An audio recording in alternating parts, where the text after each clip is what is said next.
All right, we are live. All right, welcome back, everybody. In case you were with us a couple hours ago when I was streaming with Andrew, we are now back again for a different topic, and that is the myths of Marxism, the most common myths that we could think of. We found 10 myths today.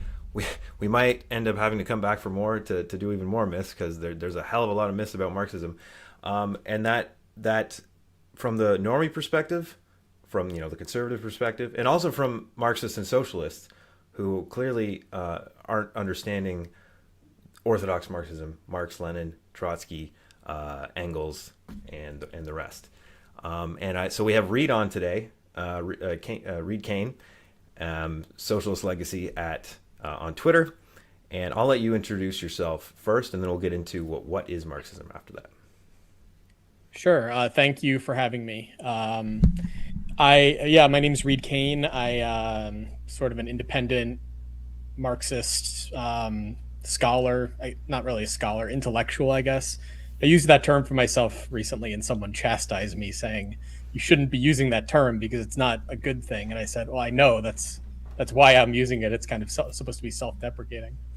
But yeah, I've been studying Marxism for a long time now, I guess, nearly 20 years, pretty much my entire adult life. And I'm also a member of the Platypus Affiliated Society. Not a particularly active member anymore, not for really any reason other than I don't really have a campus life, so sort of isolated from the main activity. But I'm also sort of in this capacity, as well as on Twitter or X at Socialist Legacy, sort of developing some thoughts that go a little bit beyond what Platypus does in terms of its sort of negative perspective on the left.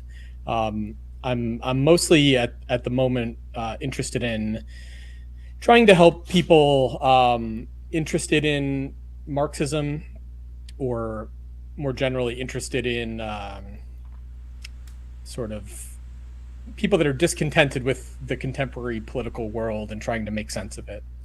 I'm trying to help them understand a little bit better what Marxist politics was during its heyday, and what it might be in the present or in the future, in the near future.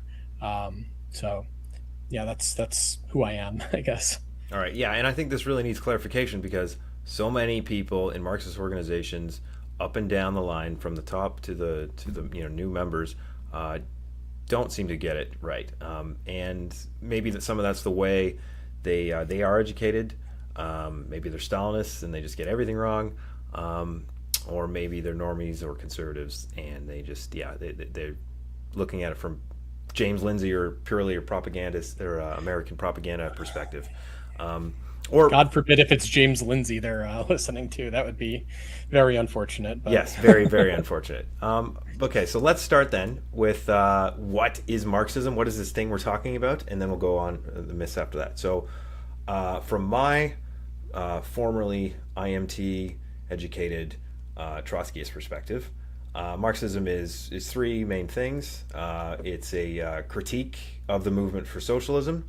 It's a critique of political economy, and it's a theory of history, and then it's also dialectical materialism, I guess, which is the science of social change. So, how does that stack up to how you see Marxism? Critique. You broke up for a second. You said it was a critique of political economy, sorry, could you just repeat yourself so I don't mischaracterize what you said? Yeah, critique of the movement for socialism, yes. Critique of political economy, critique and a theory of history, yes, and then yes. Also dialectical materialism thrown in. Yeah, I would agree with that, and maybe just to elaborate a bit on what I would mean by in agreeing to that. I think first and foremost, what I mean certainly by it, first and foremost is, well, Marxism is the name of a political tendency within the socialist movement, within the historical socialist movement, going back to I mean, in a way, going all the way back to the 1840s, but really Marxism only comes into its own as a distinctive tendency, a distinctive current, in a sort of widespread way, beginning with the First International, but really even more so after the First International, with the formation of the German Social Democratic Party, or the Social Democratic Workers' Party that preceded it, as well as the other parties that would go on to form the Second International. So it was really a tendency within what became the Second International, and then the Second International, and then of course the Third International and Fourth International. And as a tendency, of course, certainly after the turn of the 20th century, it splintered into a lot of different types of Marxism, a lot of variants, tendencies of Marxism. As a political tendency, it is all those things that you said, but most importantly, it's not a theory. As a political tendency, most importantly, what it is essentially a political strategy, a political orientation within the socialist movement, in terms of what does the socialist movement, or really what is the socialist workers movement, the kind of union of socialism and the workers movement, what kind of strategy does this movement need to pursue to achieve its ultimate aim of the emancipation of the working class, and so on, classless society. And in that sense, the theoretical side of it, so the materialist conception of history, the critique of political economy that's based on it, and the materialist inversion of the Hegelian dialectic that is sort of underlying both of those things, those are, so the way Engels put it in his eulogy for Marx, I always like to refer to, is, Marx made these great contributions to science, specifically the materialist conception of history, and in political economy, the theory of surplus value.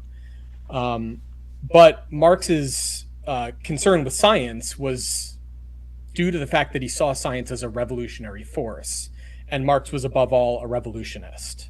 So his interest in theory and science was fundamentally motivated by his revolutionary political concerns, which isn't to say that he saw theory as, or science, if you will, as like instrumental, like as essentially just a rationalization for politics, or even as sort of like just giving instructions as to what needs to be done politically or something like that. No, he thought it was revolutionary in its very kind of autonomy, as science, as concerned with truth, and not necessarily any given political agenda. It really comes down to what is social science, which was in Marx's time still sort of a new idea that there is such a thing.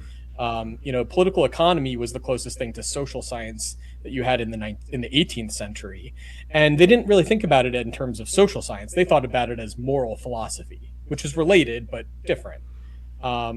And really, social science, especially in the sense of like sociology, actually is a competing tendency within the socialist movement. It comes out of Saint-Simonism, Auguste Comte positivism. That's a socialist tendency that obviously then becomes something else. So there is this revolutionary force of science in and of itself. And then the question is like, well, what does it mean to have a science of society if society is both the object of the science and the subject of the science? So you can't really perform an experiment on society. You can do historical research, but you can't experiment on society. But we are continuously constituting and reconstituting society in our very activity, especially in the activity concerned with the totality of society, with politics. So there is a sense in which being politically engaged is an expression of a certain, if you will, scientific hypothesis. That's maybe an overwrought way of thinking about it. But Marx's perspective was, look, if you want to be engaged in a clear-headed way in the political concerns of the time, you need to have a clear scientific grasp of society. And so then the question is, what might lead certain elements of society to resist that sort of clear perspective, and what parts of society might need that kind of clear perspective. And that brings us back to the socialist workers movement. So it was a bit of a long-winded way of putting it, but I tried to tie those things together because, not to preempt the list, but one of the items that I brought up as something to discuss was this idea that Marx is some kind of a theorist, and he was a theorist, but to treat Marxism as a theory and Marx as a theorist or a philosopher or a scientist is really to miss the point. I see all the time people saying things like, well, Marx wasn't a revolutionary, or Marx wasn't really involved in politics. He was a philosopher that inspired revolutionaries, and that's wrong. So, okay, well, we almost took care of one of our myths right away then, off the top. All right, well, let's get started then. So from this definition of what Marxism is, what Marxism was, to, all right, how do we get to these myths where, okay, number one, Marxism is, quote, statist and collectivists. Now, this collectivist idea, I believe this comes from Ayn Rand and her silly books. But the statist one is, you could make the case that, the dictatorship of the proletariat, what that's meant in the writings of Trotsky and Lenin and Marx is for the workers to seize the state, and lop off its counter-revolutionary edges, arms, and use it as a means to fight the counter-revolution, and then build a society where you can dissolve the state. So in that sense, are they wrong? Because we are supposed to take the state according to Lenin and Trotsky. No, I mean, well, when you put it like that, no. Or maybe, not that was like the most rigorous description. I think I know what you meant, but it's more important than lopping off the arms would be lopping off the head, right? Decapitating the state. In other words, getting rid of the top level of the bureaucracy at the very least. But the part of the problem with this question of the state is it's not at all clear what people mean when they talk about the state anymore. It's not at all clear that they mean the same thing that, for example, Marx and Engels meant, or Lenin and Trotsky meant, or even Thomas Paine. Like, I was reading Common Sense earlier today, Thomas Paine's Common Sense, which the very opening section, the first thing he says in the opening section is, there's a great deal of confusion about what society is and what the state is and what the relationship between them is. So in a sense, like, that kind of confusion was part and parcel of a sort of political crisis, even back in the mid 18th century. So I think the most important thing about the state for Marx and Engels was that it's effectively the coercive means of enforcing the law, or for that matter, enforcing social order beyond the law, in certain situations. Not to make this all about Thomas Paine, but I have it on the mind. So just something else he said that I thought was really great in that pamphlet was, essentially, America does not need a monarch. It doesn't want a monarchy. We're not, if we declare our independence, we won't do so because we want a monarch of our own. There won't be a king of America. In monarchies, the king is the law. Literally, like what the king says is law by virtue of the king saying it. Whereas what we are seeking is for the law to be king. And so he has this great image where he's like the only monarch we respect is God, and he says that in a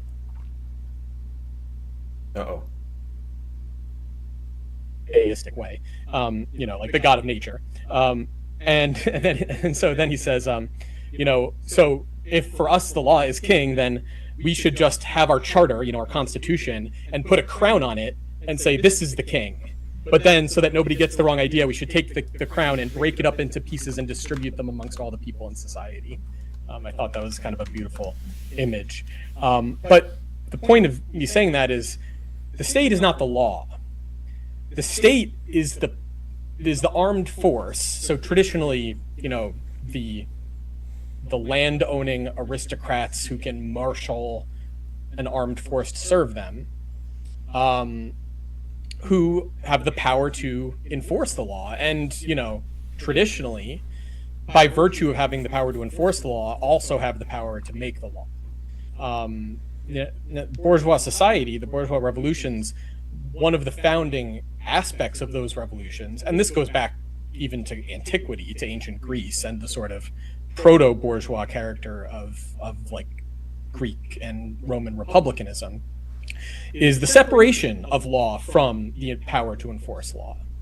And for that matter, vesting the power to make law in the hands of the people in some form, if not in the sense of like pure democracy, then at least in a certain body of representatives of the people that goes beyond that narrow section of the people that have the ability to coerce others into obeying, into following the law or to maintaining order.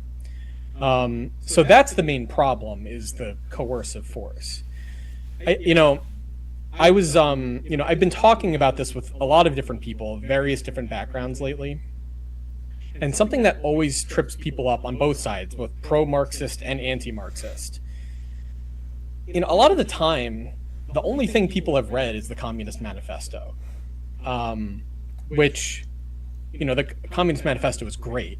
Don't get me wrong. I honestly find myself rereading the Communist Manifesto on nearly a daily basis, at least in part. But for that matter, especially with the anti-Marxists, but also with kind of naive Marxists, they look specifically at the list of demands in the second chapter and think, well, that's what Marxism is. That's what communism is like those demands. Right. And now, if you read the preface that Engels wrote, or actually I think it's the preface Marx and Engels wrote when they reissued it in, I can't remember the year, I think it was in the 1870s. It must have been the 1870s because it was after the Paris Commune. They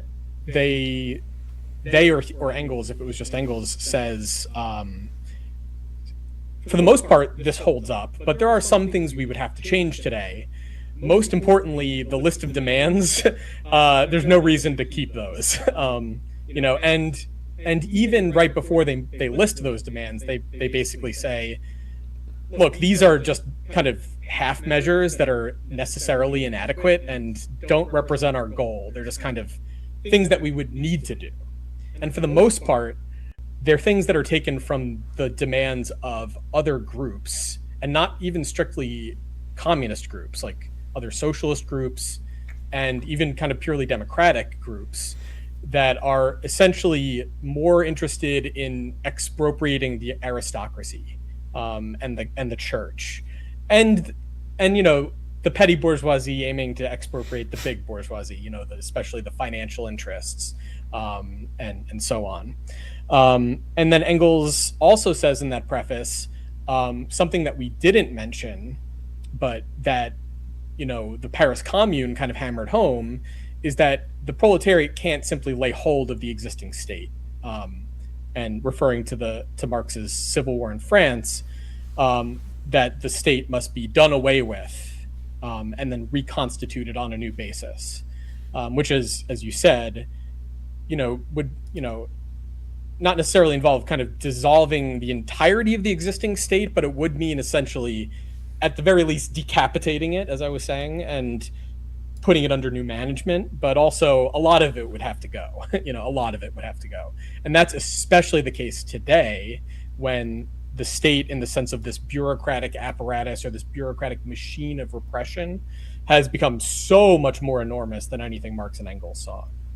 And I will stop rambling in a second, but one last thing I wanted to say, those demands, there's nothing inherently wrong with that list of demands. Some of them have been sort of trivialized by the march of history. Like, some of them are just kind of things we take for granted now, like public education.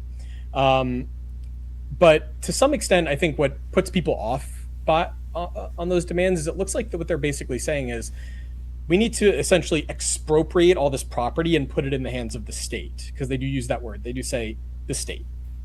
But what they mean by the state, if you go up a few paragraphs, isn't the existing state. It's the armed proletariat. It's the working class as an armed force. And the thing about the revolution of 1848, which was, they wrote the manifesto in anticipation of a coming revolution, specifically in France, which is what that point Engels was making was about. And the French Revolution in 1848, if you aren't aware, was really the most important aspect of both that period of revolution, but also a kind of pivotal moment in the political development of Marx and Engels, is that the French state of the time was essentially, in the sense of this bureaucratic machinery of repressive force, was still the same state that Napoleon created when he became first consul of the French Republic, and then emperor of the French, the first Napoleon. So the French Revolution, at least in Marx and Engels' view, did away with the state, smashed the state, right? It smashed the state and instituted, first a kind of constitutional monarchy and then a democratic republic. But in doing so, they smashed the existing state. And so then when the revolution was on the defensive, trying to preserve itself in the face of, imminent invasion or kind of ongoing assaults from all sides by the counter-revolution, Napoleon had to build a state to defend the revolution, for better or worse. That's the tragedy of Napoleon. But that state, it survives the defeat of Napoleon and is taken over by first the Restoration monarchy and then the July monarchy of Louis Philippe. And then in the revolution of 1848, when Louis Philippe is overthrown, the revolution just essentially takes over the existing state. It doesn't smash the existing state, it just takes it over. And that's sort of, for Marx and Engels, that's sort of like, that teaches them something important, which is that the same state that was the instrument of the counter-revolution, the bourgeoisie are going to be willing to simply take hold of it. But that isn't the revolution, right? That is, in a sense, not yet reaching the point where the revolution would really begin. And that point really becomes evident in June of 1848, if you know the history with the massacre of the Parisian proletarians. So long story short, sorry, I tend to ramble, so feel free to cut me off if I do this again. But long story short, the state has to be defeated and reconstituted as the armed force of the proletariat. And so that doesn't mean that everything that currently exists under the ambit of the state needs to be completely dissolved, but a whole lot of it does. Certainly to the extent that the state tries to do more than what it's meant to do, which is preserve law and order, there is a lot of questions about should those things still be done under the auspices of state power or not. But more important than that is essentially the notion that taking state power doesn't mean that you use state power to implement socialism. As if, like, you take state power and then you send the men with guns out to just take everyone's property away. That's what people think. They read that list of demands and they think that's what's going to happen. The communists take power and then they send the men with guns to my house and they say, leave. This is our property now. That's what they think that means. Whereas really for Marx and Engels, all the main reason the proletariat needed to take power is so that they could prevent state power from being used against the working class in conducting the class struggle in society. So that opens a whole bunch of other questions, but Reid, doesn't history show us that anytime socialists take power in a revolution, that it ends up becoming very authoritarian, very state dominant, and even collectivist, right? Like the individual becomes subsumed to the collective and no longer matters, and the freedom is, instead of increasing, it gets smothered in all these, in every case, right? In Stalinist Russia, in China, in even Vietnam and Cuba, Laos. How do we respond to that? That's great, and that's a that's a constant bugbear, right? I mean, that's the other main obstacle, or related obstacle to the one I was just mentioning, is that on the one hand they'll look at those demands and say, look, Marx just wants the state to take over everything, and then on the other hand they'll say, look what happened in the Soviet Union, look what happened in X, Y, and Z example. The state just, first of all, they don't often know what actually happened. They have a very vague idea, and generally misinformed and badly misinformed idea of what actually happened in those examples. But nonetheless, I wouldn't hold up any of those examples as a positive example. They're all negative examples of something went wrong fundamentally. I think if you can't say that, then you're not doing yourself any favors, because whatever people know about those examples, nothing about them says you should want this. Certainly not if you live in a country like the United States or Western Europe. Now, I'm sure there are other places around the world where that's not necessarily the case, but leaving that aside, what went wrong? I mean, well, fundamentally, Marx was distinctive in the socialist movement. Marxism was distinctive in the socialist movement in a few ways, at least with respect to the political strategy. But one essential element of the political strategy was the necessity of international revolution. And when you say that, a lot of the time, if you bring this up, so this is kind of, this will often get you characterized as a Trotskyist if you say this, and that's because Trotsky understood this. Guilty. I try to avoid leaning into the Trotskyism, even though I am essentially, in my mind, essentially a kind of a Trotskyist.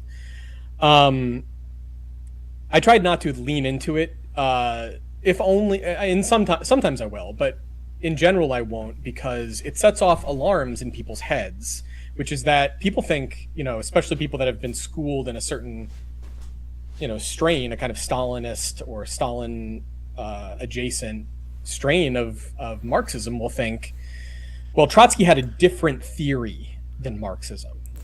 Trotsky or Marxism-Leninism. He had a different theory than Marx and Lenin. So first of all, they'll often think, well, Marx had his theory, but then Lenin came along and he came up with some new stuff that's really essential. And so you can't just have Marxism, you have to have Marxism-Leninism. And then maybe you also need stuff that Stalin brought to the table and Mao and so on, and whatever. Maybe, but I don't think so.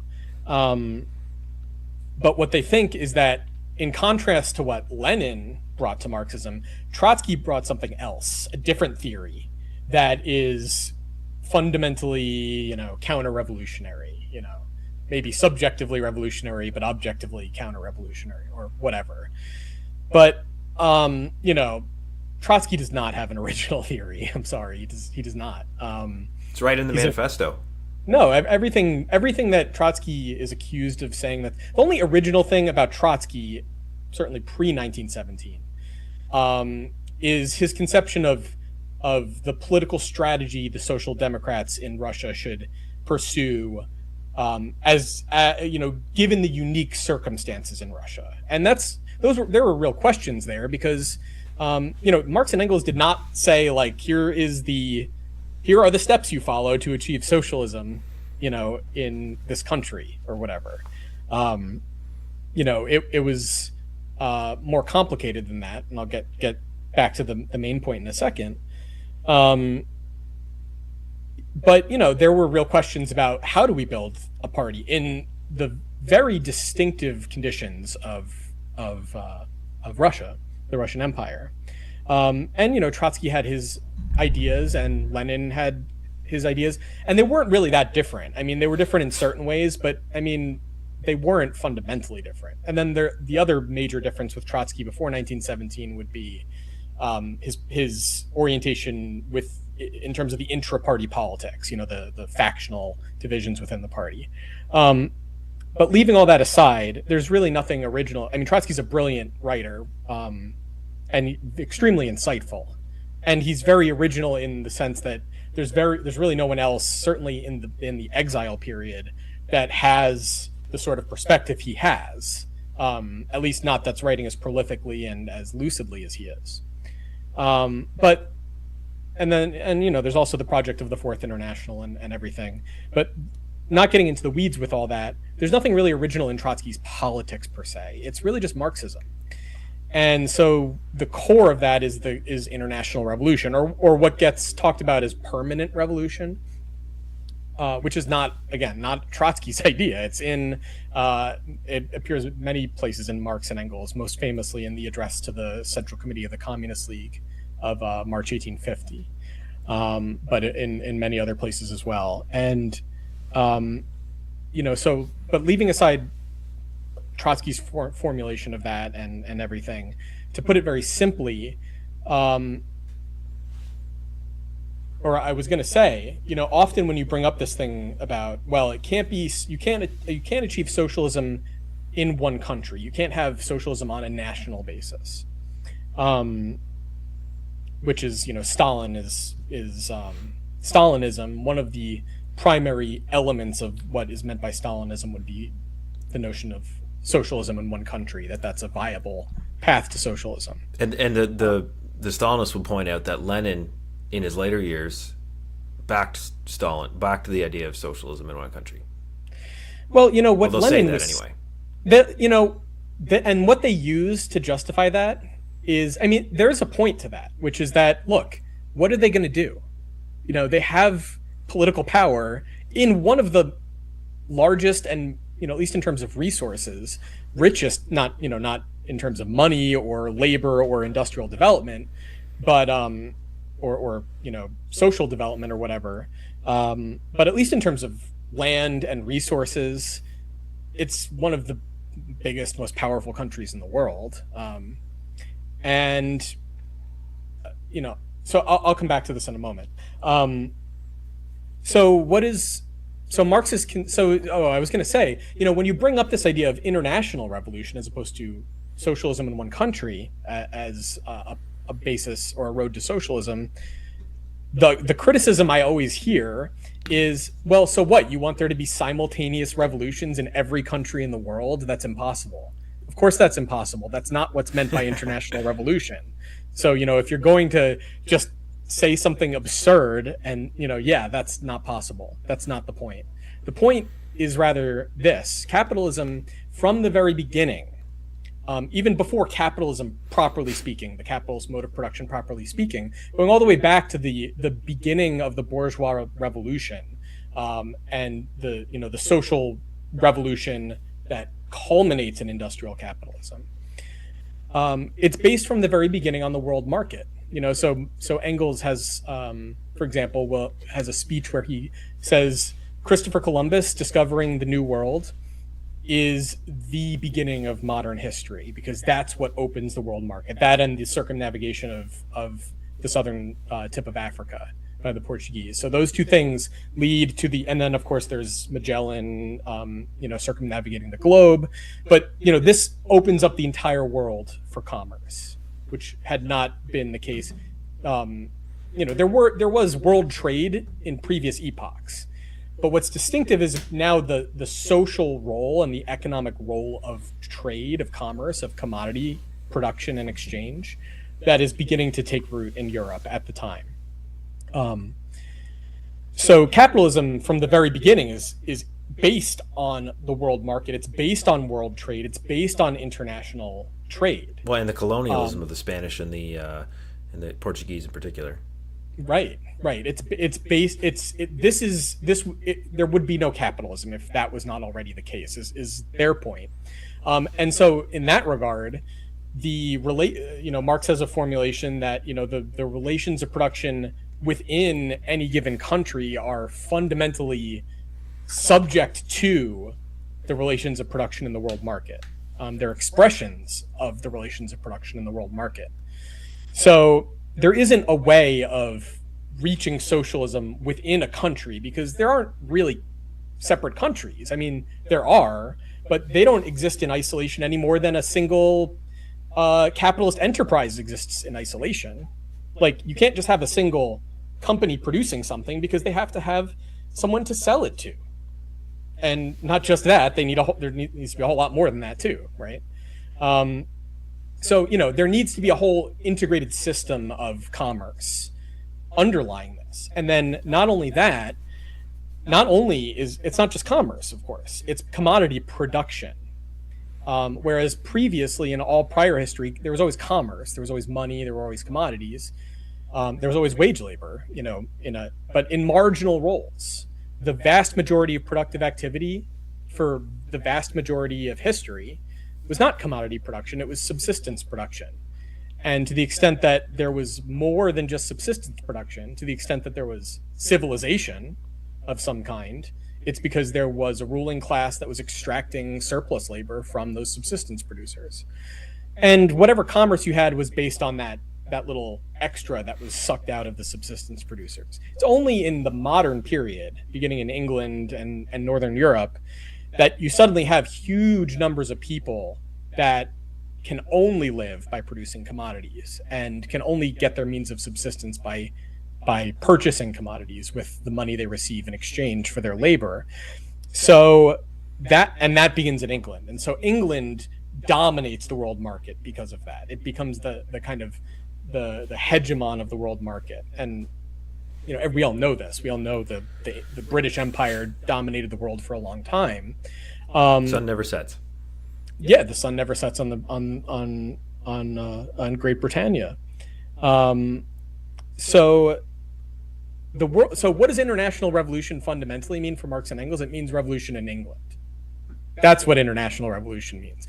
And then later in Germany and then the United States. Well, so it can't just be England, of course, yeah. But not because it's not sufficient. I mean, if you could just have a revolution in England, that might be sufficient. They didn't think about it that way, but they thought the only way you're going to get a revolution in England, because England is so powerful, even with the very militant and developed working class movement they had in the 1840s, with Chartism and so on, the only way you're going to get a revolution in England is if the power of the English Empire is shaken, fundamentally.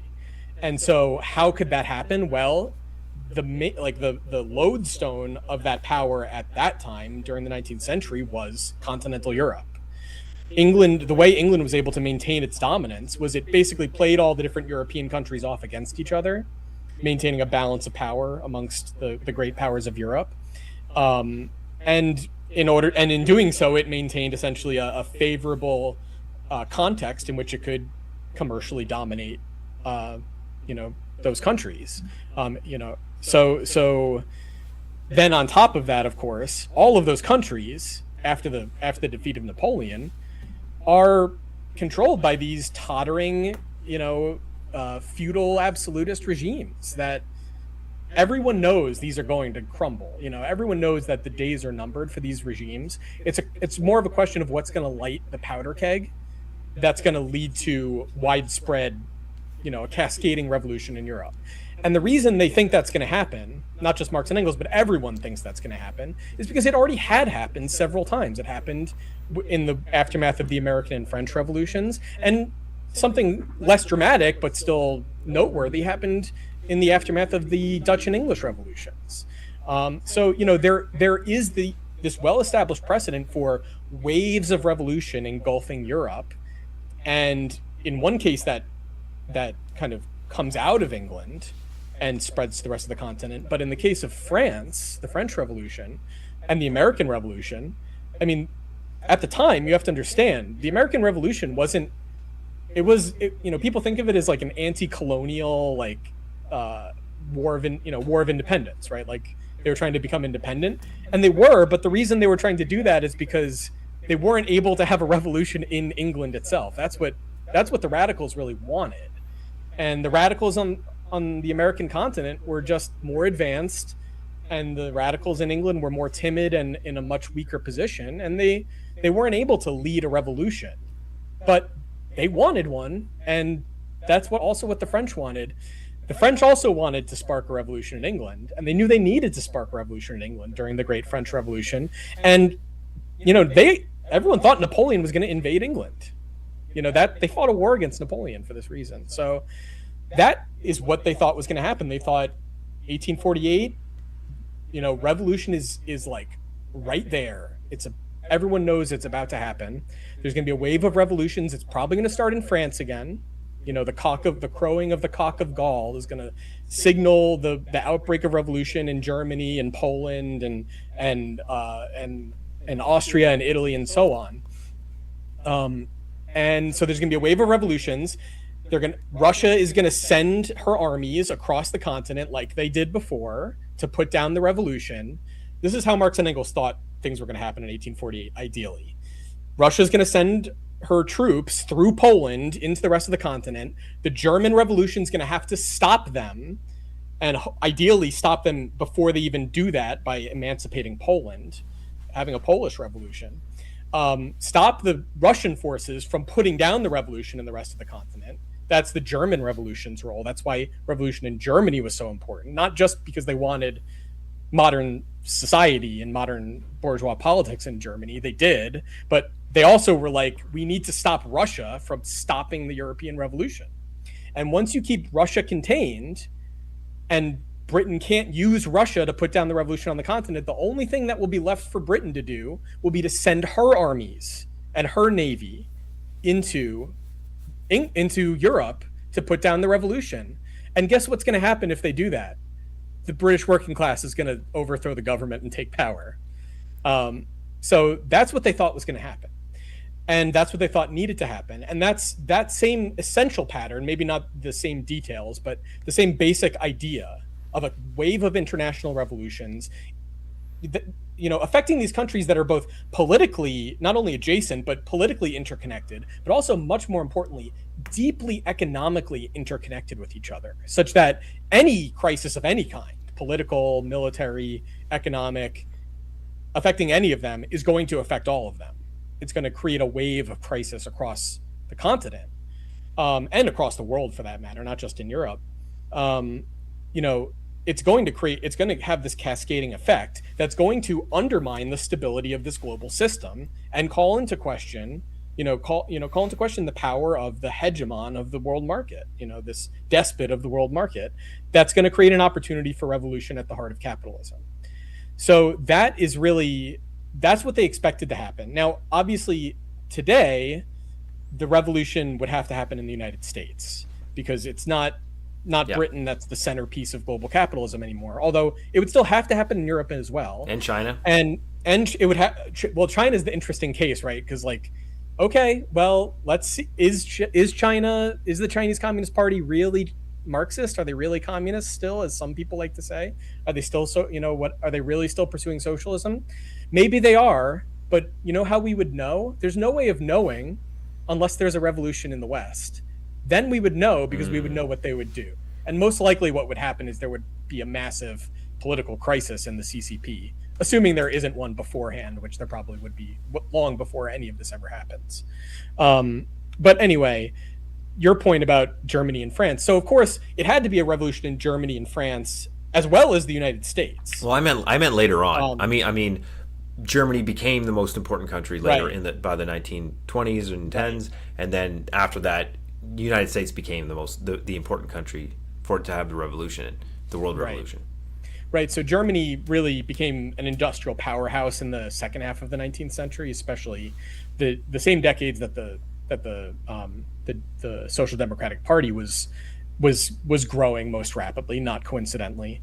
And it ultimately, by World War I, was sort of contending with England for the role of the kind of the leading power of global capitalism. So in that sense, revolution in Germany was essential. But revolutions in all these countries were important because they all played a role in this system. There aren't really separate countries.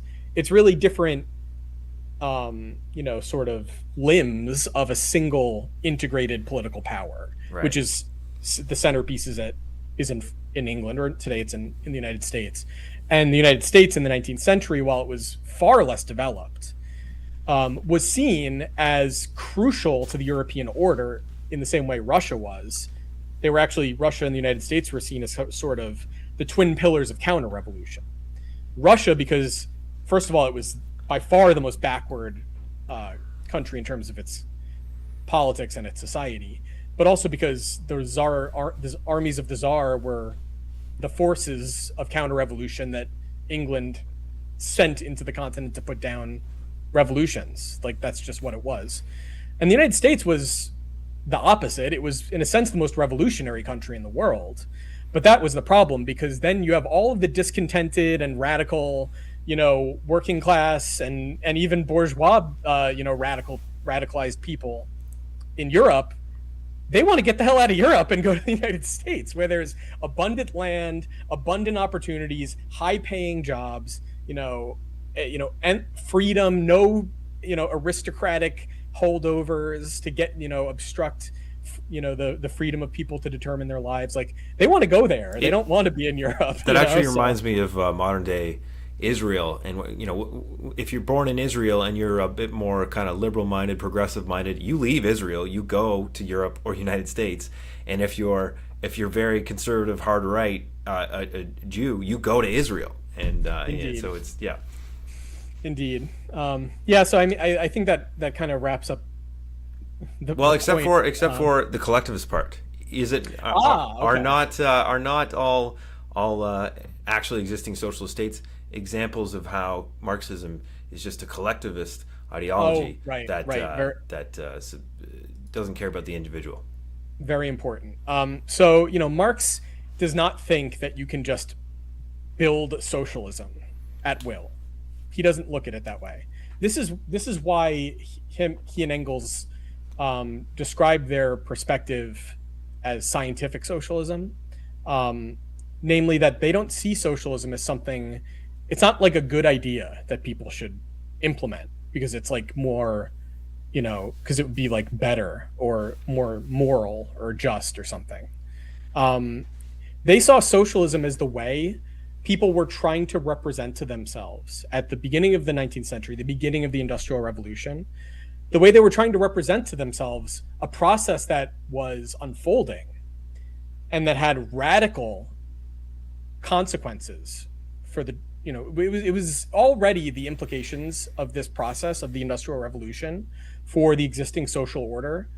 It was already obvious that the consequences were going to be radical, and where its impact was obvious, they were radical. Manchester is like ground zero, but not just, it's not just Manchester, but that's like the single place where it would be like you get in a time machine and you go to like 1,000 years in the future and everything looks completely different. Like, that's what it was like for, if you went from like anywhere in Europe to Manchester, it's like, what is this? Yeah. This is a completely different universe. And, so there canonically are like three founders of socialism.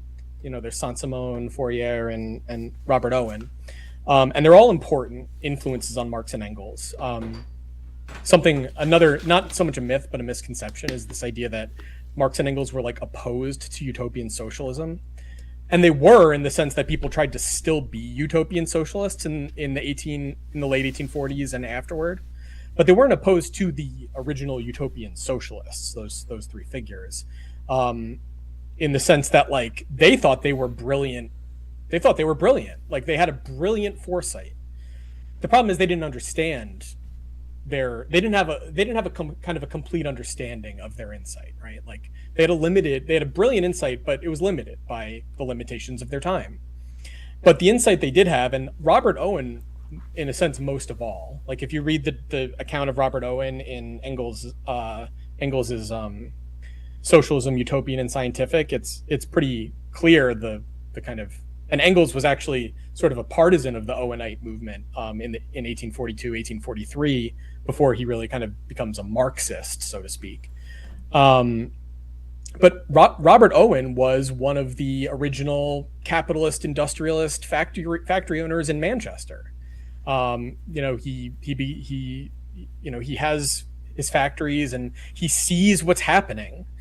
And he says to himself, well, first he has this sort of philanthropic impulse, which is, I don't want the workers to be degraded into like these husks of men, and I don't want the skilled laborers to be begging on the streets or drinking themselves to death or becoming criminals, and I don't want to see women and children being worked to the bone in these horrible factories. And I don't want I mean, you could go on and on. I mean, read Engels's book about the condition of the working class in Manchester.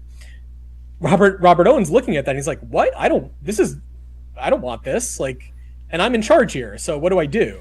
And so his initial impulse is like, well, what if I organize my factories differently? So instead of like just trying to get everything I can out of the workers, what if I try to organize them so that they kind of benefit the workers, right? So like, reduce the working hours and maybe improve the conditions, and give them like an insurance plan and give them education, and not get rid of child labor, because child labor is it's like an ancient institution, right? So the idea that child labor is bad would have been a new idea at the time, but the kind of labor the children were doing in these factories was definitely bad. Right.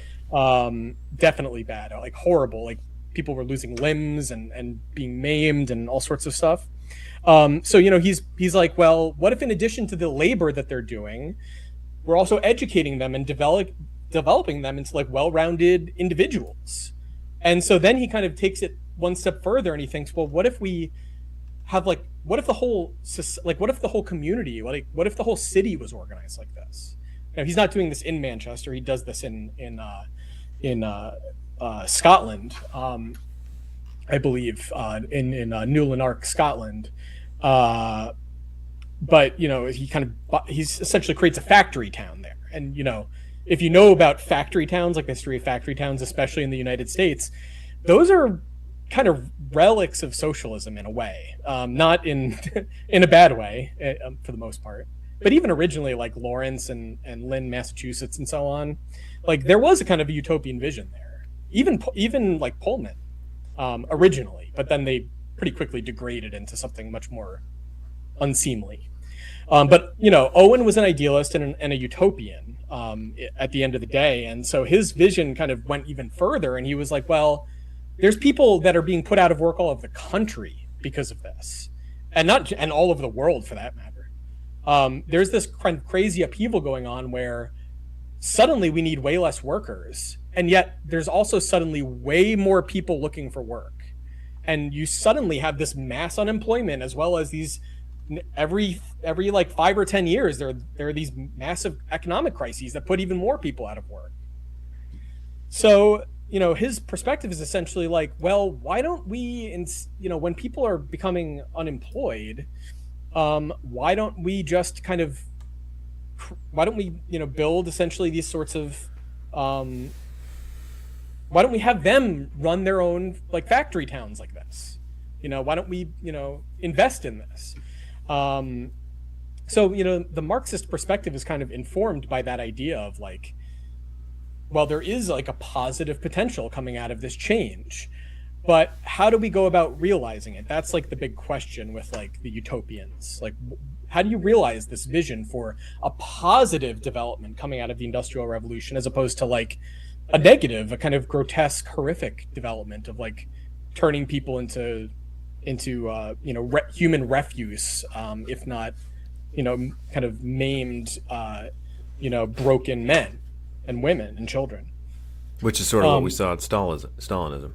Right. So what do you see in Stalinism is essentially they tried to force industrial development from the top down, and industrial development is not a pretty thing. It's very painful and ugly. And it was ugly when it happened in the West, and it's ugly when it happened in the East. But the thing that in the East, in the communist, real existing socialist countries, it was done in a very, very protracted period of time.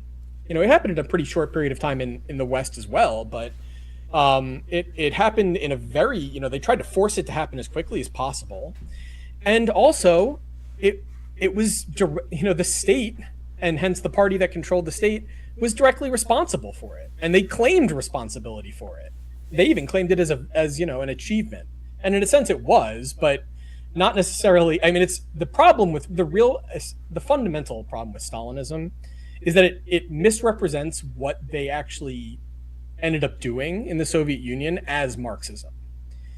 And so we were saying a little while ago, there wasn't really clear what should happen in the Soviet Union after the failure of the revolutions in the West. And so what I was saying about Lenin, what the Stalinists will.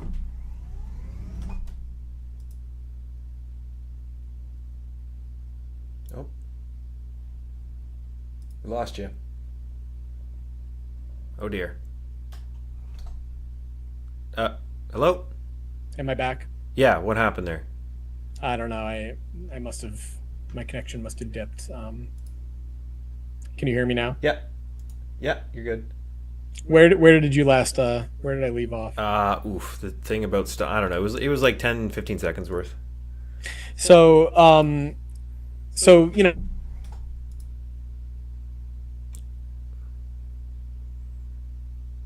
Okay. I screwed up. It's doing it again.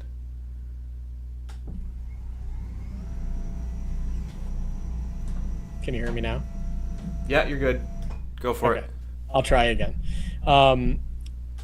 There is a question facing the Soviet Union, which is, what do we do now? And there isn't a clear answer. Marx doesn't give an answer. There is no answer in Marx for what happens if a communist party takes power in one country. What do they do? Marx and Engels never anticipated that. Whatever they did, Stalin did what Stalin thought needed to be done, and it wasn't just Stalin. I mean, there's a lot of people involved. He may have been the strongman leader, and he may have had more say than anyone else or whatever. But in any case, they did what they thought they needed to do, right or wrong. Arguably, probably not. They probably did not do what they should have done in the Soviet Union. They certainly didn't do what they should have done with respect to leading the international, the Comintern, the Communist International. But that's, leaving that aside. The real problem is that they represented what they were doing as Marxism and Leninism, when in fact what it was a desperate attempt to hold political power in a situation where the Marxist project became impossible, at least in a straightforward way. Yeah, it would have been nicer if they had came out and said, okay, our situation is dire. This is a retreat from international socialism and Marxism, and that's what it is, instead of lying about it and making the CIA's case for them. Exactly. That's the exactly. And Lenin, that's what Lenin was saying in his last years, was we are in a position where our only option is to retreat. And so the question is, how do we have an orderly retreat where we don't become our forces don't become demoralized or disorganized in the process? That's the fundamental tactical question they were facing. But yeah, under Stalin, it becomes a different question, which is, how do we represent retreat and essentially defeat, in terms of the world revolution, defeat? How do we represent that as victory, as the victory of Marxism, as in a sense, as representing the fulfillment of Marx and Lenin. So that's really, and so much of the confusion, I mean, honestly, almost all, if not all of the items we have here are rooted in the confusion that stems from that problem.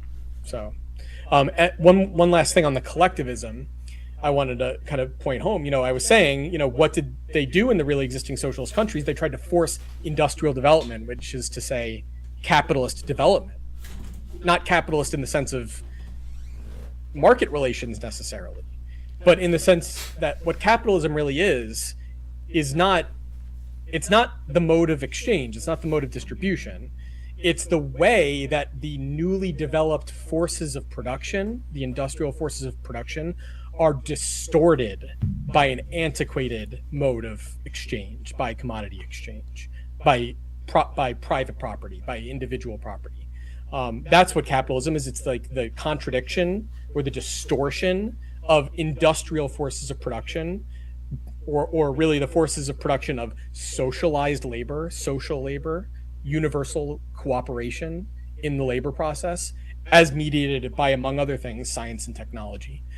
How that becomes distorted because it retains an antiquated mode of exchange, and also all the other social relations built on top of it, political, etc. That's what capitalism is, this distortion. So what did they try to do in the really existing socialist countries? They tried to develop an industry while they can't really get rid of commodity exchange, not entirely, but they try to essentially restrict it and attenuate it and politically manage it as much as possible, which of course is also what every other country in the world started doing at the same time. It's not like this is something they only started doing in communist countries. The United States was doing it before the Soviet Union existed. It goes all the way back to 1912, if not earlier than that. And really, the roots of this are back in the 19th century, going back to the Second Empire of Louis Bonaparte and the Kaiserreich under Otto von Bismarck's chancellery and so on.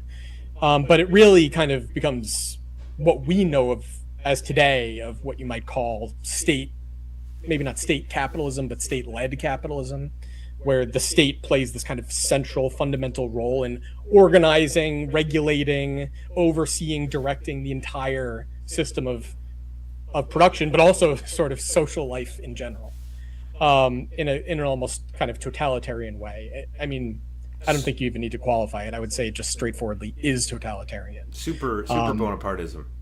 Right. So exactly. Or soft fascism might be another term for it. Like maybe not the really ugly, horrific kind of fascism, but that's only because we can afford not to be quite so ugly and horrific. But if things got more dire, probably would look a lot more like that, or like Stalinism. So that's the real thing. It's not that it was capitalism or something, like this idea that it was just capitalism. No, I mean, it's more complicated than that, but there is a grain of truth in that, which is that these are governments that are integrated and need to integrate themselves into a global system of production, one way or another, that is fundamentally capitalist, and they can't overcome that capitalist character within the political boundaries of a single country, because the political boundaries themselves are part of the system. The fact that there are these discrete nation states is part of that system. So in that sense, have conservatives and libertarians going all the way back to the turn of the 20th century in the United States, for example, that say, well, collectivism in one form or another is winning everywhere. There's communism, but then we also have our own collectivism here. And they're not wrong about that. They might be wrong about the reasons why they're opposed to it, right, depending on how they articulate that. Because capitalism is what brings together workers from the countryside into the factories, and it's the most right. That's collectivist. And forcibly expropriates small proprietors. I mean, you get driven out of business. So maybe it's not the government coming and taking your property, but who is coming and taking your property? The people that control the government. The rich people that control the government. So they'll say, now you'll hear these sorts of people. Their criticism will be, well, we do have socialism. All that stuff the government does is socialism. Maybe it's some kind of socialism or some kind of collectivism or whatever. But the fact of the matter is that's the form of political management that capitalism tends towards. And it tends towards that regardless of the ideology of the party that controls the government. And so the real question is not collectivism versus individualism.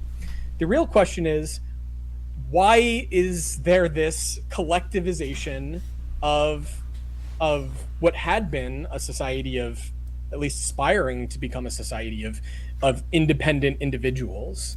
Why did that dream disintegrate?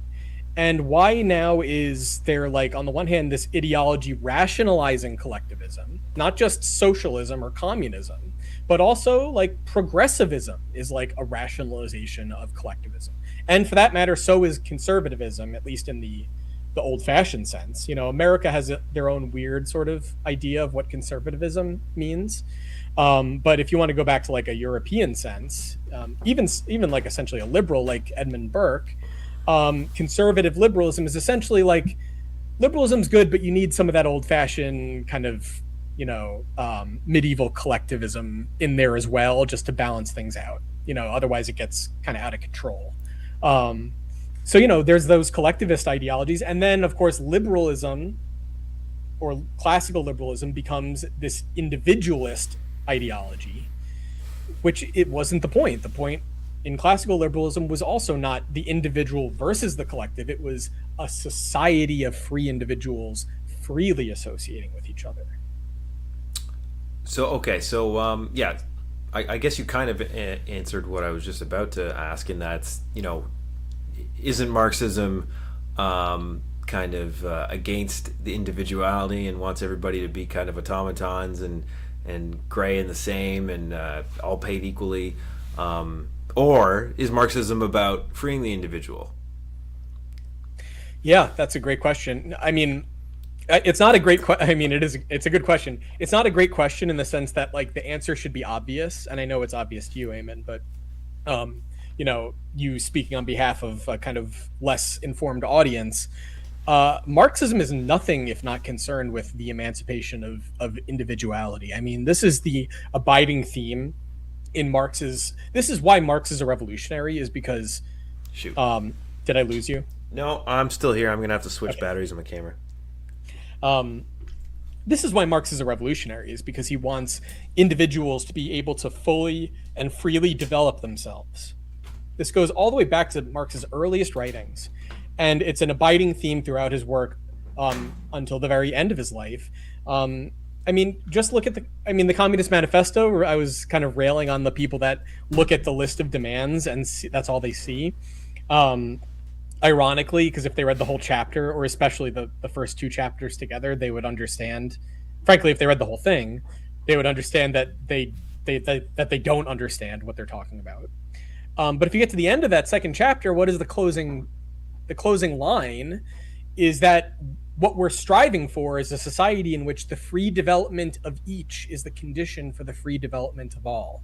In other words, a society in which social development is only possible on the basis of every individual having the ability to fully and freely develop themselves.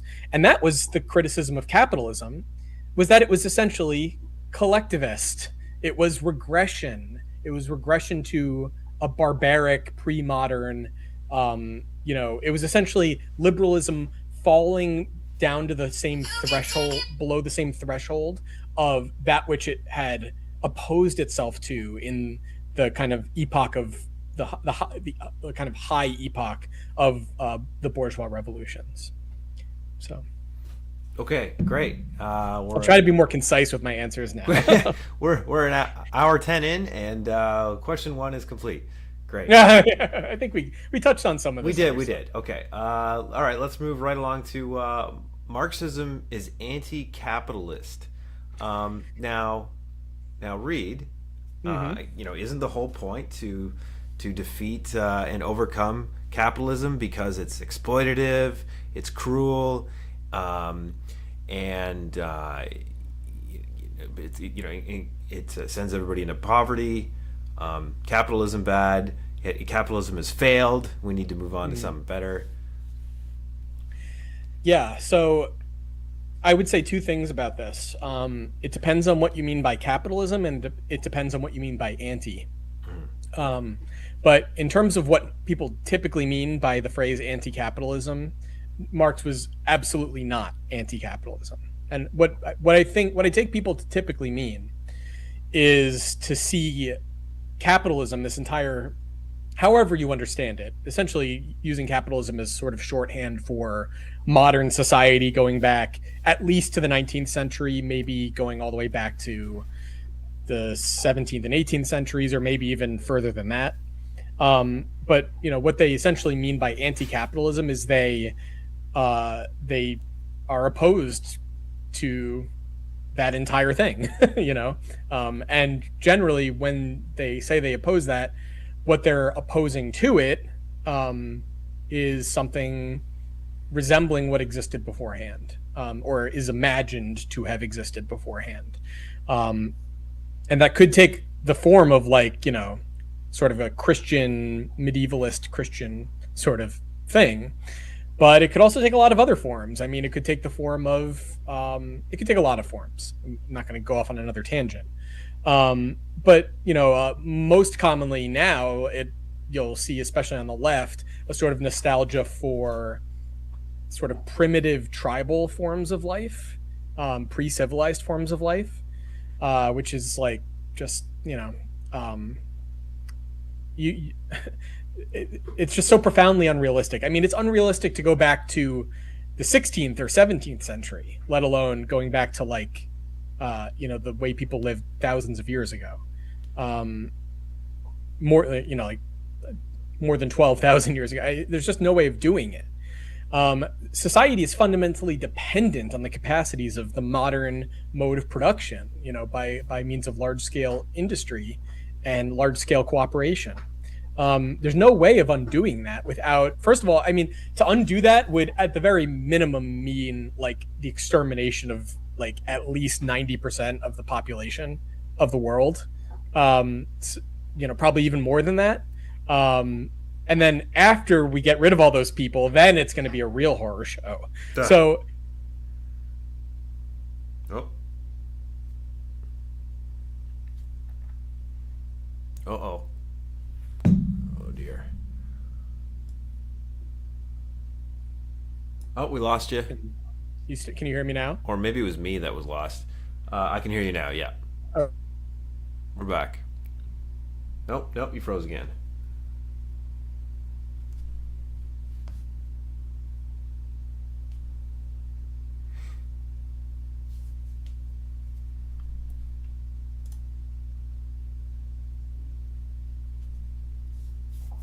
Hello. Try. There might be a bandwidth issue going on right now. Yeah, I can hear you. All right, let's try turning off the cameras for a bit and see if that works. You got it.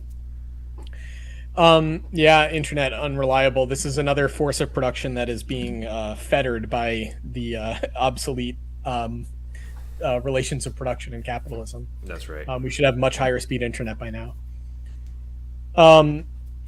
I was saying, Marx has a quip somewhere about someone who has a sort of nostalgic reactionary perspective. I can't remember who. That even if you were able to do that, it would just start all the ugly business over again. There's nowhere else for it to go. It's going to lead back to this, to the same problem we're facing now. So that kind of anti-capitalism, like reactionary anti-capitalism that wants to go backward, right, or that has such a such a poor understanding of what it's opposing, that all it can do is draw on images of the past as like its inspiration. So it may not consciously be looking to turn back the clock, so to speak, but all it can really think of is something that's essentially modeled on old-fashioned forms of social life, old-fashioned modes of production. That is so antithetical to Marxism. Marx, if anything, could be described as more of like a hyper-capitalist, just in the sense that he wants to see capitalism, he wants to see the kind of development that has occurred under capitalism unleashed in terms of its real potential. Because he thinks, as I just alluded to, he thinks that capitalist social relations are preventing the full development of the forces of production. And that doesn't mean like continuing in a straight line from where we are now to like the same sorts of places that we're likely to go anyway. It means taking like a sharp turn in a different direction, but on the basis of the same sort of momentum, if you will, on the basis of the developed forces of production that capitalism facilitated, whose emergence capitalism facilitated. So he sees, capitalism as playing a revolutionary, progressive, and revolutionary role in history of essentially getting humanity to the point that it could overcome class society. And so then it sets the task for society that now the next step forward, if you want to continue this development, is to overcome class society. And it even goes so far as to create a class whose conditions of existence are such that they will be compelled by the necessity of their very material circumstances of life to overcome class society, the proletariat, right? So the idea is that the industrial proletariat is literally bound by the conditions of their existence under capitalism to overcome capitalism. That's why he calls the proletariat, that's why he says capitalism is producing its own gravediggers, right, in the proletariat.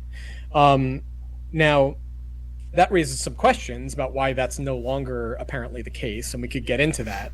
But leaving that aside for the moment, so in that sense, Marx is very pro-capitalism.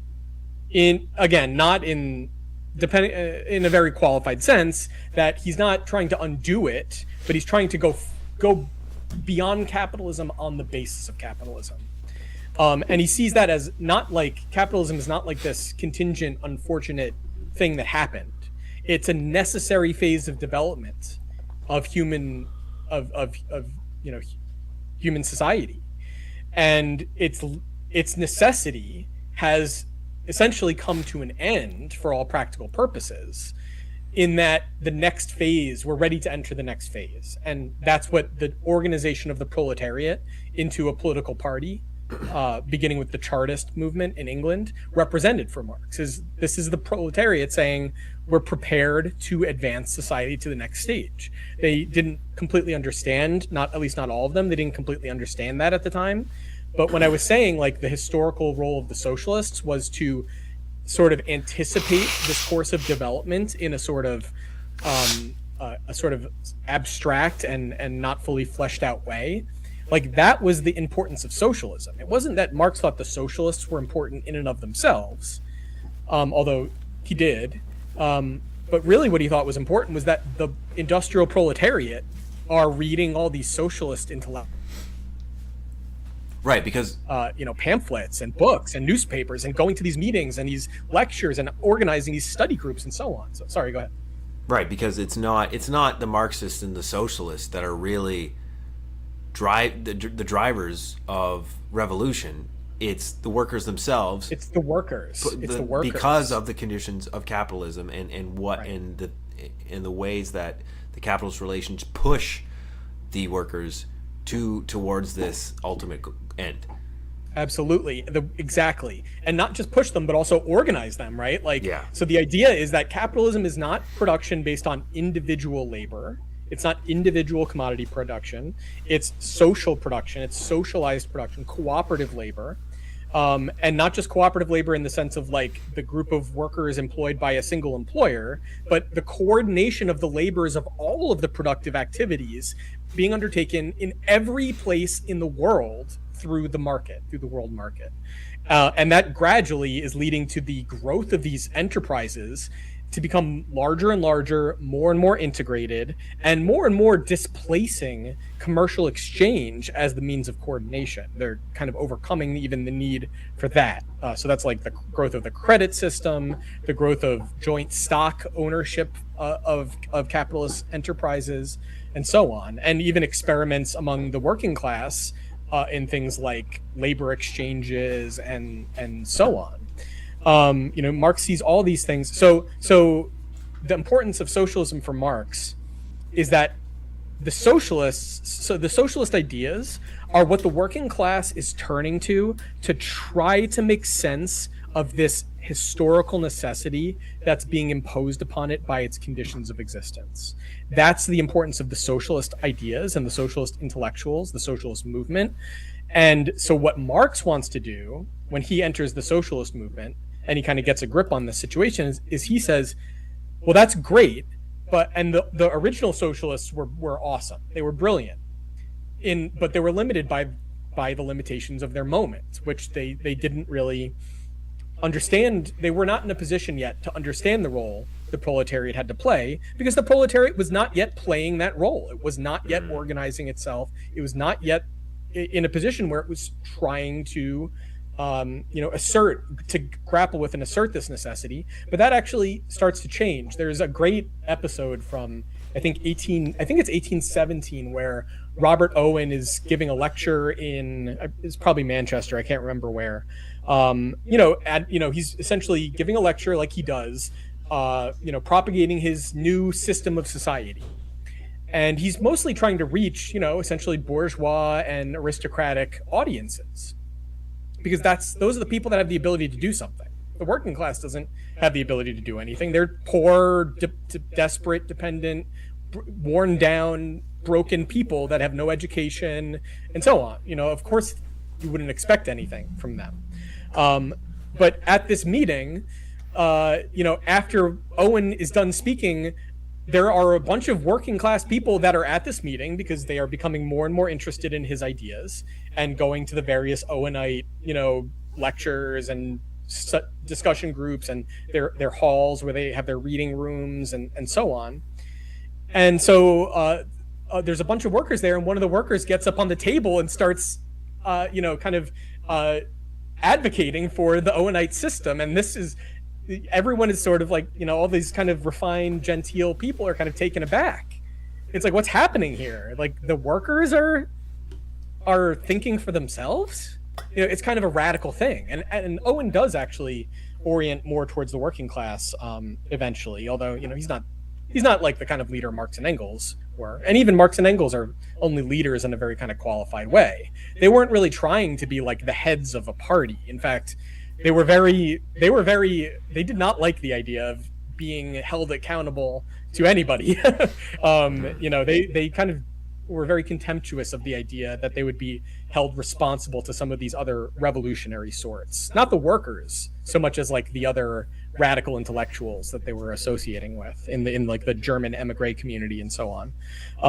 They were mostly pretty skeptical and contemptuous of those sorts. They like to call them jackasses, for example.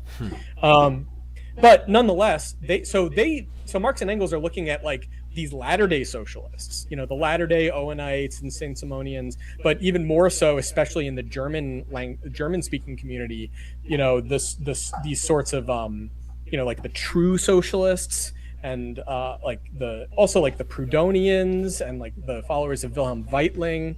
Like, there's all these different strains of socialism, and they all have some merits, but they are mostly confusing things. They're mostly making things worse.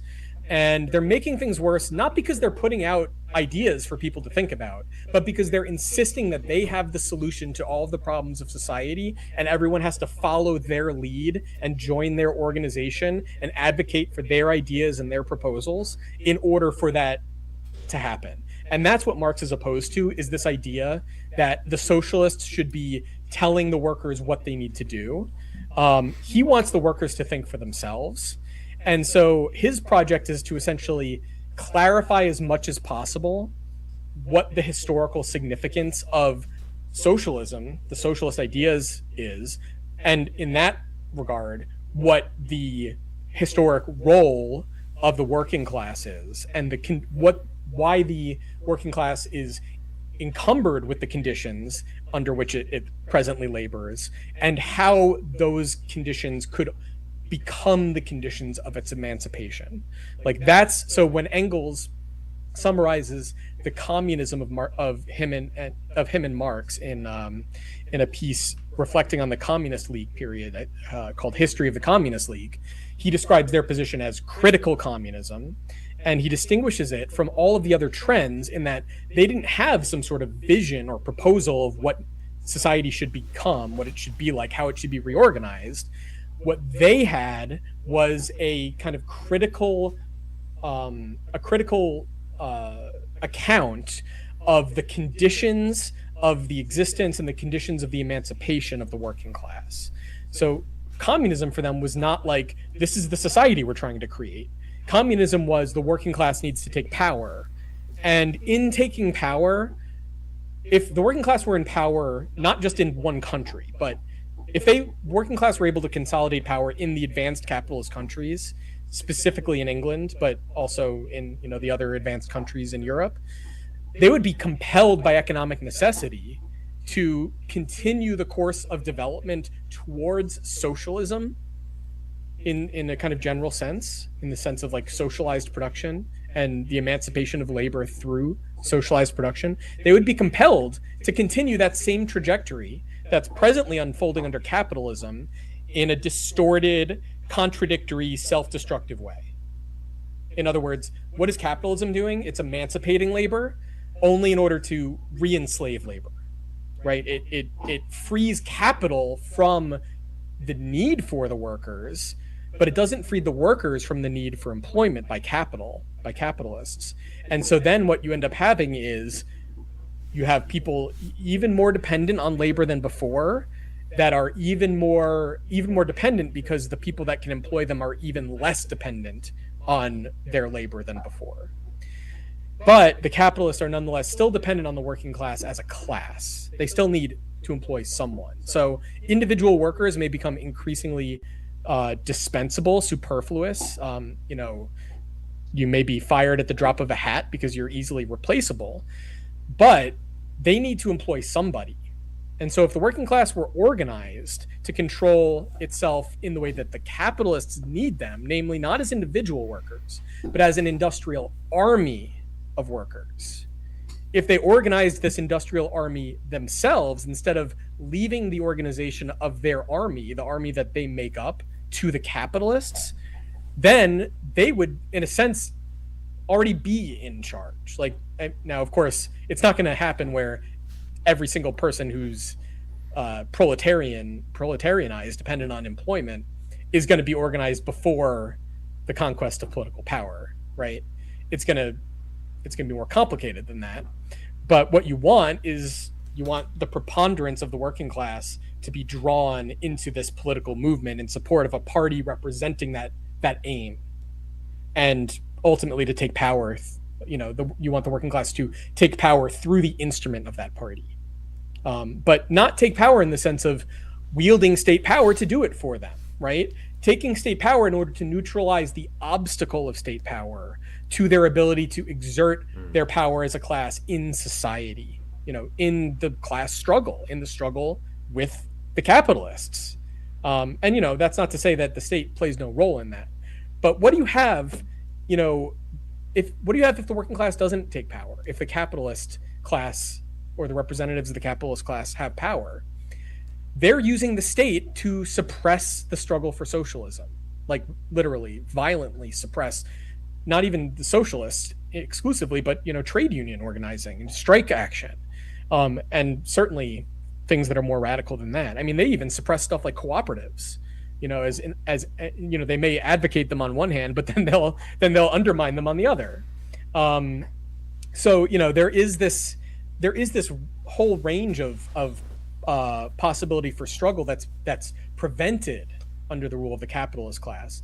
And one last point I'll make, and then we can move on, is I talk to a lot of libertarians who have this kind of classical liberal vision of, like, we just need to get the state out of the economy and minimize the state to the smallest possible role, and then everything will be fine because everything will work itself out through the market. And it's like, well, that's a nice idea, and who knows, maybe that would happen. I don't think so. I think there's pretty good reasons to think that's not the case, based on what happened in the 19th century. But they'll say, well, the state was still involved even throughout the 19th century, and there was never pure, what they call capitalism. There was never pure free markets or whatever. So you just got to get rid of all that, and then you'll have this kind of natural harmonization, balancing of the interests in society through the market.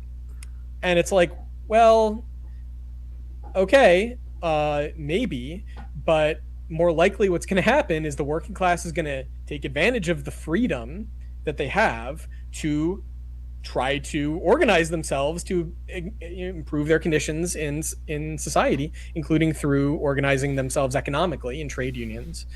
And what's going to happen? Probably what happened the last time they tried that. Namely, the state is going to violently suppress them in the interests of their employers. So that's the point, right? It's like the state can't not be involved. Yeah. It's either going to be breaking the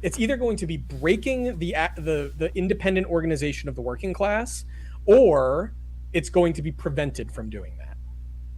Yeah, there is no system of private property without a state. They're one and the same. Right. And I mean, to sum up, I'd say you could say that capitalism is pregnant with socialism, and therefore the Marxists and the socialists are the midwives of Yeah. of that birth. Kautsky has a great image of this sort of analogy. I think it's in the Social Revolution, his pamphlet, The Social Revolution, where he makes that analogy of like pregnancy and delivery of the infant. But then he clarifies, that's not so. It's not like socialism already exists inside capitalism. We just have to get rid of the shell. Because first of all, it's not like when a mother gives birth to her child, you just like have to get rid of the mother, No. you know. But also because what happens when a baby's born? Why do you need the mother after the birth? Because the baby is not prepared to. It's not fully developed yet, and it's only right. developed in this very sort of limited way, and it's developed specifically in a way that's adapted to its dependency on its mother. And it can only start to develop itself in a different way once it becomes independent, beginning with its first independent breath, but then of course there's a long process of development. That's not to say that like you need like the capitalist, that's not to say that you need like the capitalists to, do it, to raise social, the analogy has limits, but the idea is very, and he articulates it beautifully. This is Kautsky when he was still a Marxist, by the way. This is not post, it's not renegade Kautsky. This is when he was still writing good stuff. It's a great description, and very instructive, because this analogy, I think, of like the new world growing within the old world can be misleading.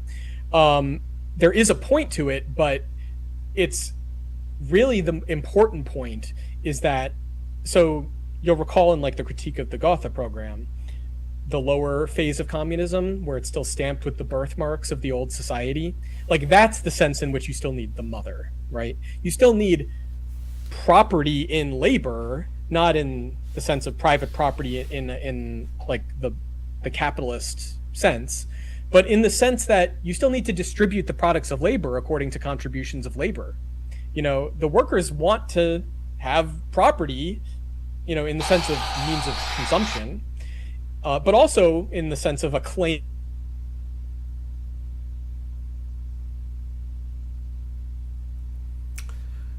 Common means of production on the basis of force. You there? Yeah, you just came back. Oh, how much did I? Not too much, like 5-10 seconds. All right, well let's move on, because I feel like I've been rambling a bit. Okay, good. That was God telling us to move on. Sure. So the next one is Marxism is anti-American. Now I've already spent a few hours on this topic with James. Why am I forgetting his name? James Vaughn. Recently. Some great discussions. I'm a big fan of those videos. Everyone should go watch those. They're awesome. Yeah. So maybe can you just sum up quickly why Marxism is or is not anti-American? Well, first I'll just say there's no basis whatsoever for thinking Marx was anti-American at all. At all. There's no basis at all in Marx, or for that matter in Lenin or Trotsky. They're not they certainly, Lenin and Trotsky in that period were opposed to the political role of the American state, but that's besides the point. That's not what anti-American that's not what I think people generally mean by anti-Americanism. You can oppose what the American government is doing. There's a cliche that, to be an American is to be, or to be like an American patriot is to be critical of the government, right? So, obviously America was born out of a revolution. It is a revolutionary society.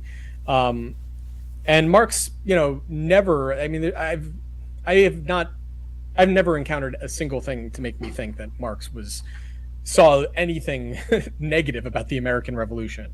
In fact, quite the contrary. There is so much to indicate that he saw it as a genuine revolution. The only real problem posed by America for for Marx and Engels and the socialist movement in Europe was the one I already described, which was the sense in which it kind of provided a sort of kind of safety valve for class tensions in Europe. But other than that, like Marx and Engels like looked, especially towards the end, Engels was looking towards America and saying, they have everything they need for a much more radical and thoroughgoing socialist revolution than we have in Europe, where we're saddled with all this garbage from the past. Like, they have a purely bourgeois foundation, and now they've gotten rid of slavery. It's like they're set. They're set. But the flip side of that is it's going to be a much longer and more complicated struggle with a lot more setbacks and turnarounds, precisely because there's like a shortcut to revolution in Europe, and this is most obvious in Russia, which is that you have these tottering, absolutist regimes that are about to fall.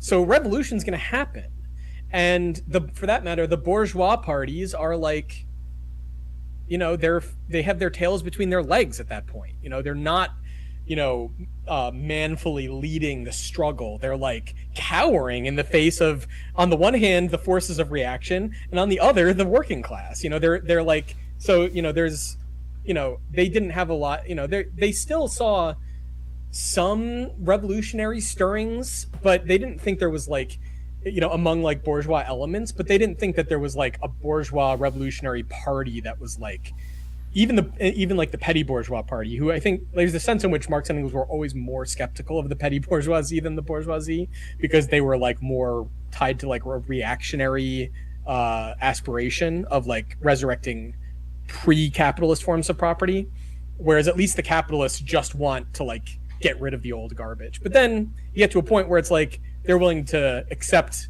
a lot of the old garbage as long as they can like continue doing business, right? Mm-hmm. So there's no basis for thinking Marx is anti-American, and so I'll leave it at the negative point for now, just for the sake of moving forward. But one other thing I'll point out is one of the earliest exposures that Marx had to the idea of proletarian, or of not proletarian specifically, but of working class political, independent working class political organization and action, is an example from the United States. It's before it's either before or it's at least at the same time that he's learning about Chartism, and that's the working men's parties of Philadelphia and New York, and there were a few others, but those were the prominent ones, which were parties in the United States organized around 1828 or so. So throughout the 1820s, you have Jefferson's Republican Party comes into crisis and falls apart. And in 1828, that is capitalized upon by Andrew Jackson, who forms the Democratic Party that still exists today, which has a sort of an appeal to the working class, but its appeal to the working class is land reform. It's basically, we'll get you land so you can go start your own homestead and you don't have to work for someone else, which, a lot of working class people wanted. And when I say working class here, I'm not talking about industrial proletarians, at least for the most part. Overwhelmingly, still talking about essentially artisanal producers that may be producing in somewhat more modernized forms of handicraft, like division based on division of labor. It's not modern industrial factories yet, although they're starting to sort of appear in the Northeast. America doesn't really have the basis for a full-scale industrialization at this point. Even England isn't fully industrial. I mean, England is just industrializing over the past like 60 years or so. So it's the working men's party, or the working men's parties in the United States, that Marx finds out about by reading some sources that were discussing them in his kind of studies. That's his kind of first exposure to the idea that the working class could have its own political initiative and political organization, which is something that was completely unheard of. I mean, that is just the bourgeois revolutions were based on coalitions of a lot of different elements that are part of this kind of the common folk, the third estate, the people that, those who work in the medieval rubric of the three estates. but it wasn't all like working class in the sense of like manual laborers. You know, it was a lot of professionals like lawyers, doctors. It was merchants, both like small scale shopkeepers, but also larger scale people engaged in like international trade. Even, you know, some people involved in you know, like banking and finance and stuff like that, and you know, various, you know, farmers, independent farmers, and of various scales. There's a lot of heterogeneous elements involved in this bourgeois revolutionary movement that, you know, changes the world.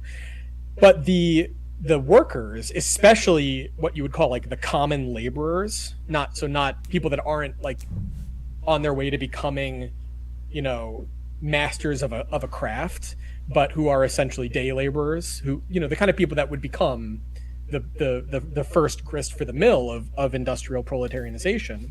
You know, essentially the position that like a peasant would be in when they are forced off of their land and into the town to look for employment.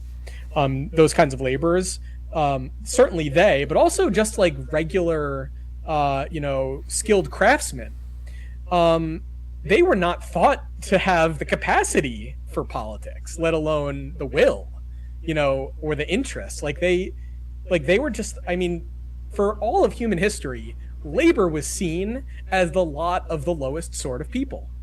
And not, and just in a sort of straightforward way. I mean, if you're not looking at things in like a modern perspective, but you're just taking things for how they appear, of course you would think that, because these are people who, by virtue of their position in the world, can't develop themselves very far. Like, all they can do is develop themselves to the point that they're able to master this one thing that they do really well. But they're not like well-rounded worldly individuals that are like well-read and so on.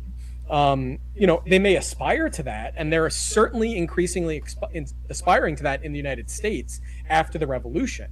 I mean, this is one of the reasons that Jefferson and Jefferson's party becomes, you know, it really in a sense gets taken over from below by these laboring sorts, by, you know, craftsmen and laborers and so on. Not in the sense that they can't run their own candidates or even vote, but a lot of the on the ground like organizing and you know, militating and propagating of you know, what you might say like campaigning for like the candidates of Jefferson's party was undertaken by independent associations of working people, working men, organized in what were called like Democratic clubs and Republican associations and so on. And that sort of organization really became the foundation of the Jeffersonian Party, even though these people couldn't vote. A lot of them couldn't vote or run for office or anything like that. They still were trying to get Jefferson's party in power because they saw Jefferson's vision as one in which they would be able to aspire to the same sort of full development of their capacities as a sort of aristocratic type person like Jefferson. Like Jefferson wanted the average yeoman farmer, and for that matter, the average handicraftsman, to have the same sort of freedom to develop himself that he had. Like, that was his vision of American society. And he put that out there, and he, you know, and not just him, like this was Benjamin Franklin's vision, and certainly Thomas Paine. You know, they had this vision of like increasing the luxuries available to every person in society. And one of those luxuries would be free time to develop themselves, time to educate themselves. So these working men's parties, the kind of central planks of their politics for the short time that they existed were public education, which didn't exist at the time because they wanted the same ability to become educated as their superiors, whose superiority was, you know, being called into question.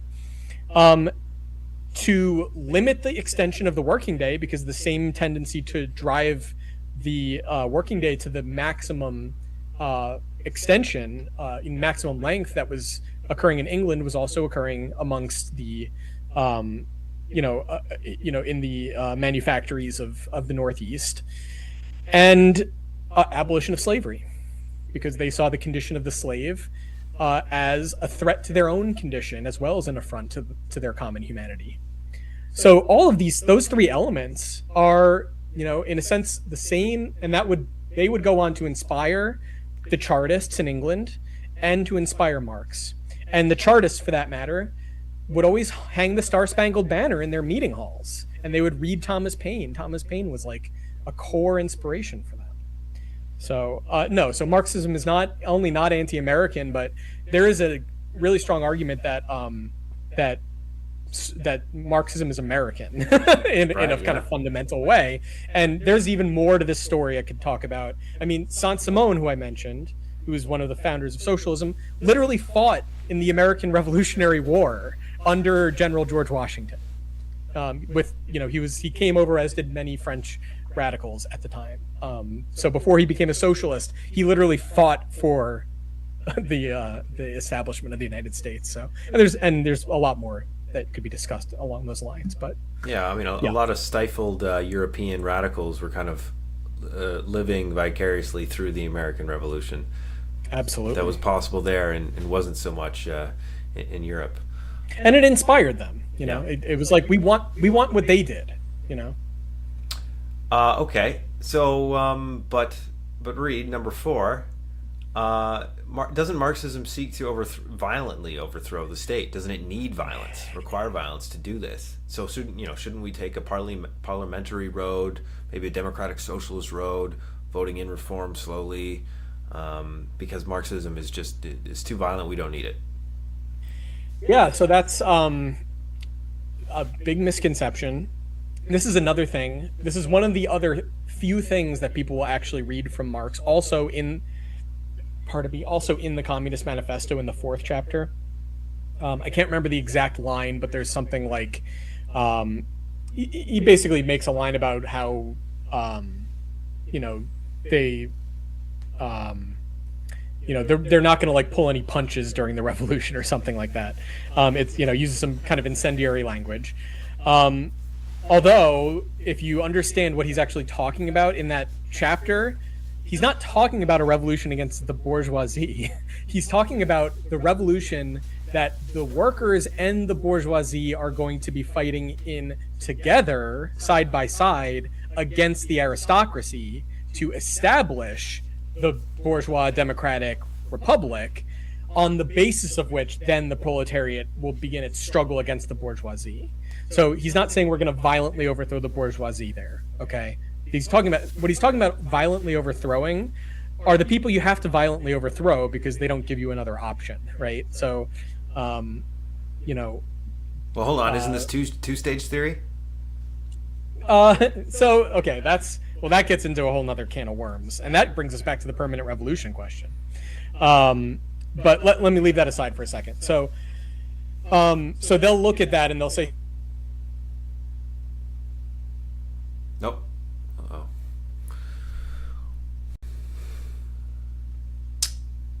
We lost Kane again. Oh no! Can you hear me? So you said, okay, when we left off, you said when we look at that, they'll, yeah, when we look at that was the last thing you said, and I still can't hear you.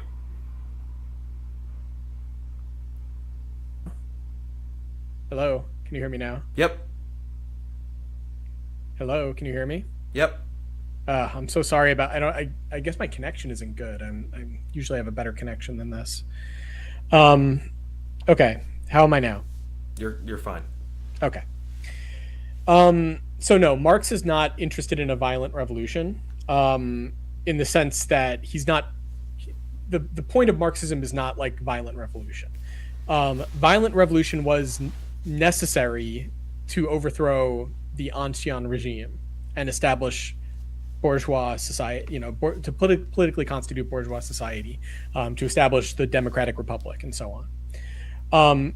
Now, that's not to say that he and Engels were in any way shy about the likely need for a violent struggle for power against the bourgeoisie once that has occurred, once that situation is in place. But the point isn't that we should be making a violent revolution. The point is that So I think a phrase Marx uses at one point during the first international period is the working class is seeking to take power by legal and peaceful means if possible, but by violent means if necessary.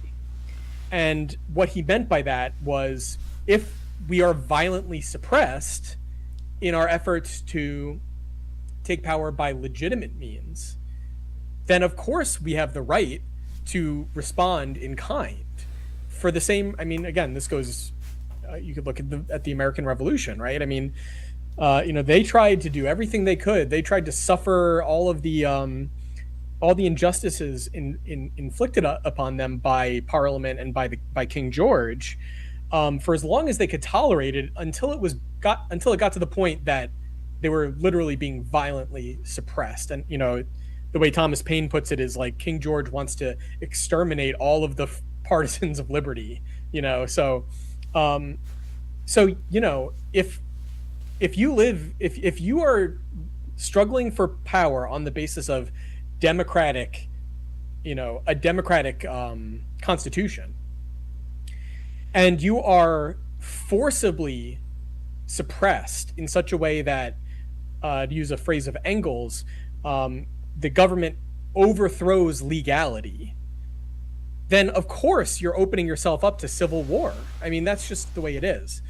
You're literally talking about the government overthrowing the Constitution and starting a civil war against its own people. So if that happens, then it's a violent struggle, but not because we want a violent struggle, but because you brought a violent struggle upon yourselves by violently suppressing us. That being said, so your point about stagism. So it's a complicated point, because this goes back to the strategy of 1848, which is they thought that even though certainly the German bourgeoisie was utterly cowardly and servile and unreliable, even the German bourgeoisie, they thought, would still at least initially have a leading role. And they did in the German Revolution in 1848 initially, although the role they played was pretty pathetic. They did nonetheless try to lead there were bourgeois elements trying to lead the German Revolution in 1848. France, in a sense, the bourgeoisie is already in power from the July monarchy, so it's like the petty bourgeoisie, but also the more radical bourgeoisie, the bourgeois republicans that aren't content with a constitutional monarchy, are leading the revolution. So there's this idea that you have a revolutionary coalition of various classes that are trying to overthrow the existing state, whether that's a kind of absolutist, feudal absolutist regime, or even something like a constitutional monarchy. And they expected the revolution to essentially follow the same pattern as the French Revolution and the English Revolution before that, which is initially the revolution will raise to power the most moderate elements of that coalition who are going to be leading it, because they're, in a sense, the voices of reason, but they're also the most well positioned, the people with the most wealth and influence and so on, who of course are going to be the most moderate. So they'll take power first, but in the course of the revolution, the development of the revolution will inevitably make more radical measures necessary. And so at a certain point, that moderate leadership is going to be discredited by the needs of the revolution as they're felt by this mass of support in society that makes up the lower ranks of the revolutionary coalition. So then you would have the more radical party coming to power, the petty bourgeois Democratic Party coming to power, but even they are not radical enough. And so they will eventually be pushed to the point that they are likewise discredited.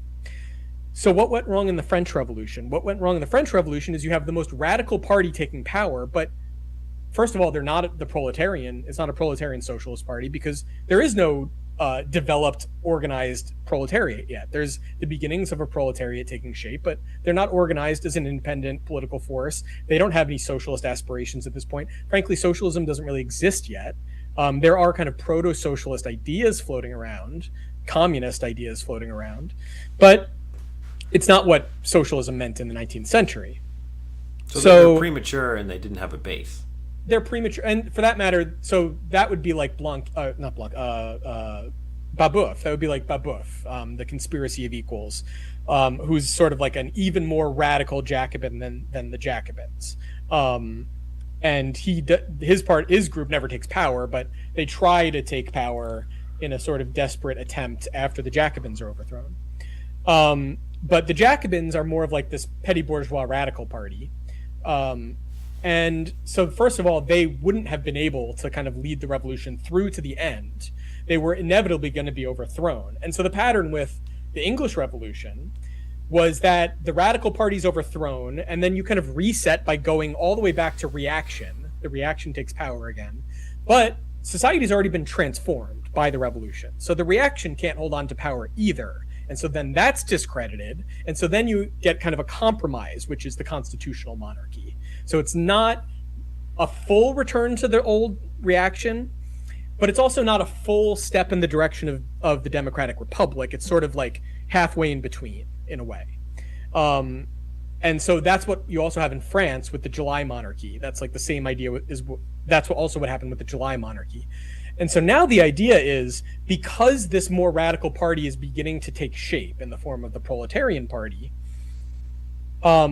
the radical party can once again take power, but instead of its discrediting leading to the overthrow of the revolution, it is in a position, the radical party is in a position where its most radical portion, namely the proletarian element, the proletarian current, the proletarian socialist element, could feasibly take power. Now, whether or not that could happen without the revolution in England happening first is like, I don't know. I don't know if Marx and Engels thought that or not. Like, I think it's an interesting question, but they certainly thought that so another complicating aspect of this is that you not only have this kind of petty bourgeois democratic radical party, but you also have this same party that's like raising socialist measures, like social reforms. And for that matter, so social democracy, this is where the phrase social democracy comes from, is that the Democrats are turning to social reforms, although they're more, there's like, on the one hand, there's sort of like these reactionary petty bourgeois social reforms. And then on the other hand, there's these like proletarian oriented social reforms. There's like petty bourgeois socialism, and then there's proletarian socialism. But then the proletarian party is also split between the elements of the proletariat that essentially line up behind the social democrats, specifically the elements of the social democracy that are orienting towards the working class. So Louis Blanc being the leader of that current. So he's kind of like more of a petty bourgeois radical or a social democrat than like a full-blooded proletarian socialist, but he's orienting himself towards the proletarians. And then you have the even more radical proletarian current, which is ostensibly represented by Blanqui. Although, so Blanqui is kind of raised as like a boogeyman by the bourgeoisie, by the bourgeois Republicans and the petty bourgeois Democrats, as like, this guy is gonna ruin everything for everyone by just like, throwing everything into chaos. And this is what the workers want. They want chaos. They don't, they want anarchy. They want the overthrow of the state, which is what they thought Blanqui represented. And Blanqui is not, it's complicated. I'm not gonna get more bogged down in that, but in any case, the point being that there is this kind of course of development, this ascending line of development towards ever more radical leadership, culminating in the leadership of the proletarian party. And again, that couldn't just happen within France. It would have to involve this kind of complicated international wave of revolution, and ultimately even the proletarians in France would be unable to consolidate power without the proletarians in England consolidating power, right? So that was how they imagined things, or kind of how they expected things to play out. What they didn't anticipate is what gets called the descending line of the revolution. So there's like this opposite pattern where the bourgeois Republicans, the bourgeois. So basically, what you end up having happen is the working class frightens all of the other elements of this revolutionary coalition in their demands for the right to work. As frightening as that is. And there's this idea that the proletarians are going to overthrow the government and that the revolution is going to be just defeated. That essentially they're going to get invaded by the Holy Alliance, or the equivalent of the Holy Alliance, the reaction. So first, the petty bourgeois Democrats have to turn against the proletarians and turn to the reaction, and then the bourgeois Republicans they look at the petty bourgeois Democrats and they see the same threat that was posed by the proletarians, and so they turn against the Democrats, and then they turn back to like so there's like the two royalist factions. There's the legitimists and the Orleanists. So there's the people that want just to go back to the July monarchy, the bourgeois constitutional monarchy. So the bourgeois Republicans retreat into the arms of the constitutional monarchists, the more moderate bourgeoisie, and then they are spurned. And so basically you essentially have this cascade of out of kind of fear of the working class, you have this cascade of the revolutionary parties one by one into the arms of the counter-revolution out of fear of the workers, that culminates in a place where all of the revolutionary parties have discredited themselves in the eyes of the people, the kind of masses that want the revolution, by all, first turning against the workers, then against the Democrats, then against the Republic, then against, even the constitutional monarchy. And you get to the point where, well, who's going to take power now? You can't, there's nobody in a position to take power. And so who comes and takes power? Napoleon III, Louis Bonaparte, the 18th Brumaire of Louis Bonaparte. And Louis Bonaparte he's a socialist. He's a socialist Democrat. He's a Saint-Simonian socialist. He's not like a proletarian socialist. He's like one of these kooky, bohemian, utopian intellectuals who comes from this privileged, kind of weird privileged background of the Bonapartist house, the House of Bonaparte, who spends most of his life living in exile in various places, associating with various, sorts of bohemian intellectual currents. But he eventually comes in and kind of saves the day of the revolution by essentially creating what we would now think of as an authoritarian state, in a modern sense, not in the old-fashioned sense of feudal absolutism, but a modern capitalist absolutism, a modern capitalist authoritarian state. One last note on this, an interesting point that people don't tend to know. So there was almost a revolution in England in 1848 as well, or at least that's certainly what the bourgeoisie thought. The Chartists had been bringing their petition for the democratic reform, the charter, to Parliament. They had done it several times before, and every time they had been rebuffed. Parliament refused to hear them.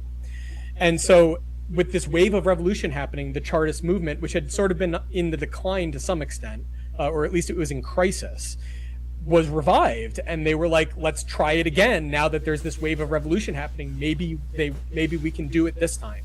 So they prepare a meeting to bring the charter to Parliament in. Nope, lost you again.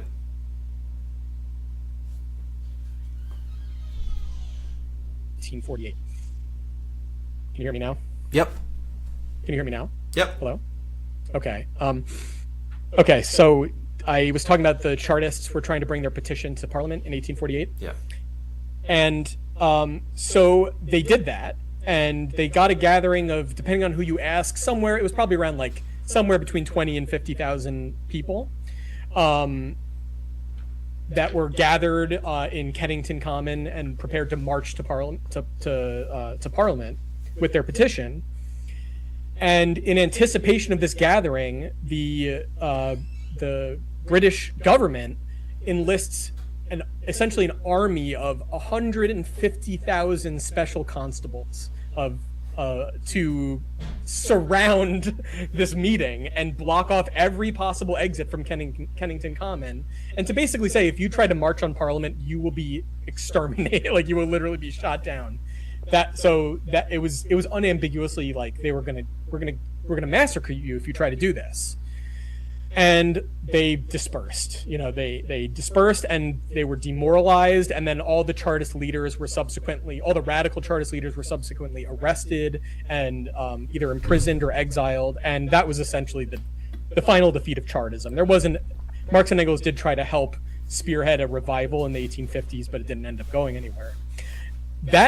Now, I mentioned there's this army of special constables, 150,000. It's so literally 3 to 1, and that's not only that. There's also that's only part of the force that's lined up against the workers, the Chartists. One of these special constables was none other than Louis Bonaparte. He was literally slumming it in England at the time, and he was marching, a beat somewhere in London, as one of these deputized special constables, ready to put down the workers if a revolution, they really thought there was going to be a revolution. The ruling class really thought. The Chartists were not prepared to make a revolution, but they really thought that, and they were prepared to put them down in the same way that ultimately the French proletariat was violently massacred. So. Okay. I know I'm doing terrible on time. I'm sorry. There was okay. Well, we got through. All right, we're 2 hours in, over 2 hours in, and number 4. Let's do one more. Okay. Let's make it halfway through, and then maybe we'll set up a second stream to get through the others. And maybe if you're willing to put up with me again, I would be happy to do it anytime. So. Okay. Well, we're learning lots here, but let's finish up with myth 5, that Marxism is pro-welfare measures. Now, okay.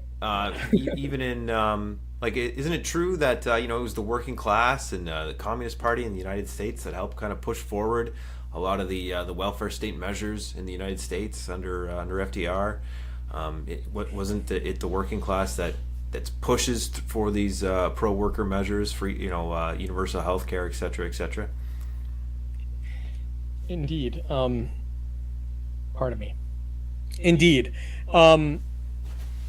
So, yes, and that was because the policy of the international communist movement, the Comintern, pardon me, this beer is getting to me, at the time, and not to dig into this history too much, maybe in a future discussion, their policy at the time was to subordinate the communist parties to, at least in the case of the United States, to the Democratic Party, in the name of a popular front against fascism.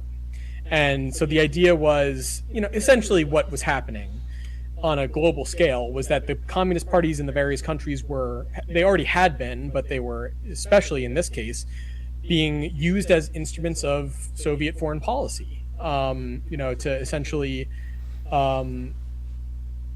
so it was very evident that Hitler wanted to invade Russia, invade the Soviet Union. There was no ambiguity about that, and so so Stalin had to try to defend against that, and we all know about like the Hitler-Stalin Pact and everything. But before the Hitler-Stalin Pact, Stalin was certainly hoping to broker some sort of alliance with the Western powers against Nazi Germany, which he was unable to do. Now Trotsky has this idea that Stalin was always looking to, or at least from much earlier, was looking to settle some sort of a compromise with Hitler, and there's certainly reason to believe that. But I think what Stalin was more concerned with than anything was not being invaded by whoever and by whatever means. So he was certainly not looking to, because there was this question of, now you have Mussolini and now you have Hitler and in Germany, and so you have this new phenomenon of something that looks a lot like from a bourgeois perspective, looks a lot like communism, but it's different in some ways, right? It's more traditional. It's more amenable to private property in a lot of ways. It's more, maybe we can work with, they're definitely anti-communist, even though they look like the communists in a lot of ways as well. So maybe, there's questions at the time. Who are the Western governments, who's the United States, who's, more importantly, who's England and France? Who are they going to side with in this imminent war between Germany and the Soviet Union? Are they going to side with the fascists? Or are they going to side with the communists? So, of course, they wanted to make nice with the Western governments. And so, ironically, Roosevelt praised Mussolini and Mussolini praised Roosevelt. I think, I don't remember the exact quote, but it's something like, but Mussolini's like, you want to know what fascism is? Look at what Roosevelt's doing. And Roosevelt said something along the lines of like, oh, that Mussolini character, he's really on the ball, something like that. Well, yeah, in some ways they were they had a similar project. Yes, very similar. Very, very similar. And aesthetically different. But it's aesthetic difference. It's not substantial difference. And a lot of the aesthetic differences come from the fact that Mussolini came out of the socialist movement. And there were, pro-war socialist defectors and pro-war syndicalist defectors that joined him. But anyway, leaving that whole thing aside, so the policy of the Comintern at that period was essentially, look, we need to make nice with the Western governments. So this isn't how they put it, but, so we're not going to try to, militate against the Democrats. Which they had been. The communists had been doing. They had been calling FDR a fascist, and opposing him as fascist, with good reason that we could go into another time maybe. So the communists essentially subordinated themselves to the Democratic Party, and just kind of were like, well, how do we justify this? Well, at least he's doing some stuff that is good for the workers. More the trade union stuff than the welfare state stuff, but they basically looked at it and were like, well, isn't this kind of like socialism? There was always in the socialist movement a tendency, there were actually multiple different tendencies towards what was called state socialism. And Marx was always unambiguously and vociferously opposed to state socialism in every form of it that he encountered. And by state socialism, what I mean specifically is the idea that that you can, well, in a very general sense, that you can impose socialism through political power, but more specifically that the existing forms of state power, the existing governments, might introduce, if not full-blooded socialism, measures that are leading in the direction of socialism. Marx did not, and I'm not even talking about welfare measures. I'm talking about much more ostensibly radical things, for example, public employment through publicly owned factories, creating publicly owned factories to employ the workers, or in the case of someone like LaSalle in Germany, the idea that the state would loan money to the workers to organize cooperative factories. Marx was opposed to that, and he thought it was absurd. It's not even like he felt like he needed to make a kind of substantial argument against it. He thought it was patently absurd that the socialists, that he thought it was absurd. First of all, he thought the revolutionary working class, there are of course workers that are not yet oriented in the direction of revolution, but Marx thought as the struggle advances, they will move in that direction. All of them, for them, or at least most of them. They will move in that direction as the struggle escalates and intensifies. But there are a lot of workers that are still pretty conservative and even oriented towards reactionary measures of relief. So in the Communist Manifesto, there's that whole section in the 3rd chapter of reactionary socialism. That's the kind of stuff, and for that matter, conservative or bourgeois socialism.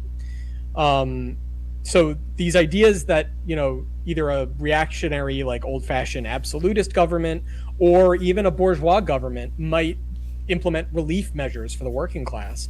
Marx doesn't think there's anything that has anything to do with revolutionary socialism. And the workers that are wooed by that sort of thing are like, they are not ready for the struggle. They're like, they are not ready. Like that's like, as soon as they start moving away from that sort of thing towards independent politics, towards an independent political expression of their own class position, that's when they are ready. And so that means what does that mean, being a political party? Nowadays that means a lot of things that have nothing to do with trying to take power. But in Marx's day, if you were organizing a political party, it's because you were trying to take power. And taking power as a party is essentially a revolution, even if it happens in a democratic way. One way to look at it would be like in the United States, where you can take state power democratically by electing a president or electing a governor. In theory, the state, in the sense of like the bureaucracy, the administrative bureaucracy, the armed forces, the police force, like the federal police forces or state level police forces, all of those things, the president or the governor, depending on what we're talking about, has the power to just summarily dismiss that entire thing when they get into office. That's totally constitutional. There's nothing about the executive branch that needs to survive from one administration to the next. Right. In fact, that's the whole point of saying that you're electing a president to constitute an executive branch, is that there isn't continuity between the administrations. I mean, there was, but it would be like, because we're copacetic, because we're of the same party, right? Or at least because maybe don't dismiss people that are like just competent, like people that are doing a job. But in terms of like leadership of like the various parts of the executive administration, certainly leadership of something as substantial as like the cabinet departments of whose heads are constitute the cabinet. You're not keeping these people around. You're getting rid of it and you're rebuilding it, if that's what if your election represents a change in party power, right? That's why you would want to elect a president as a party, is to get rid of the existing state in the sense of the executive branch, the administration, the bureaucracy, reconstituting the armed forces and so on under different leadership, whatever. Now, England, it's more complicated, although it is ostensibly democratic, because you don't have, because there are, and even in the United States until Jackson, the kind of working class isn't in a position to constitute a party in that sense.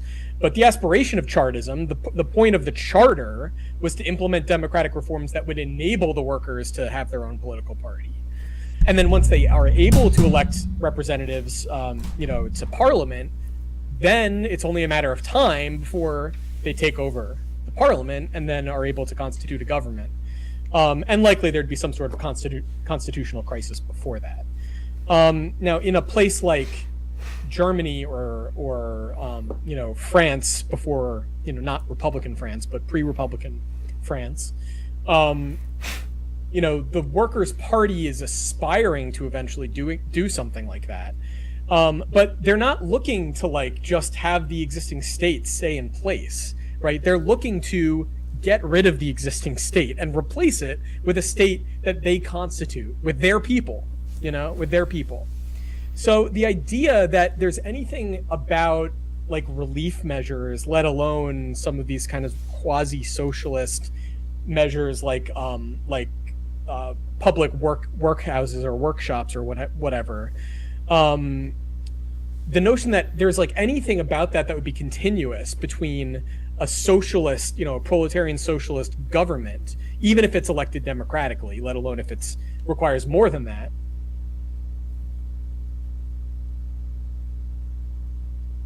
Nope, we lose you again.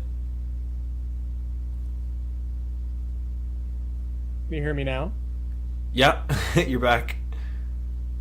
The notion that it requires more than that is absurd. Yeah.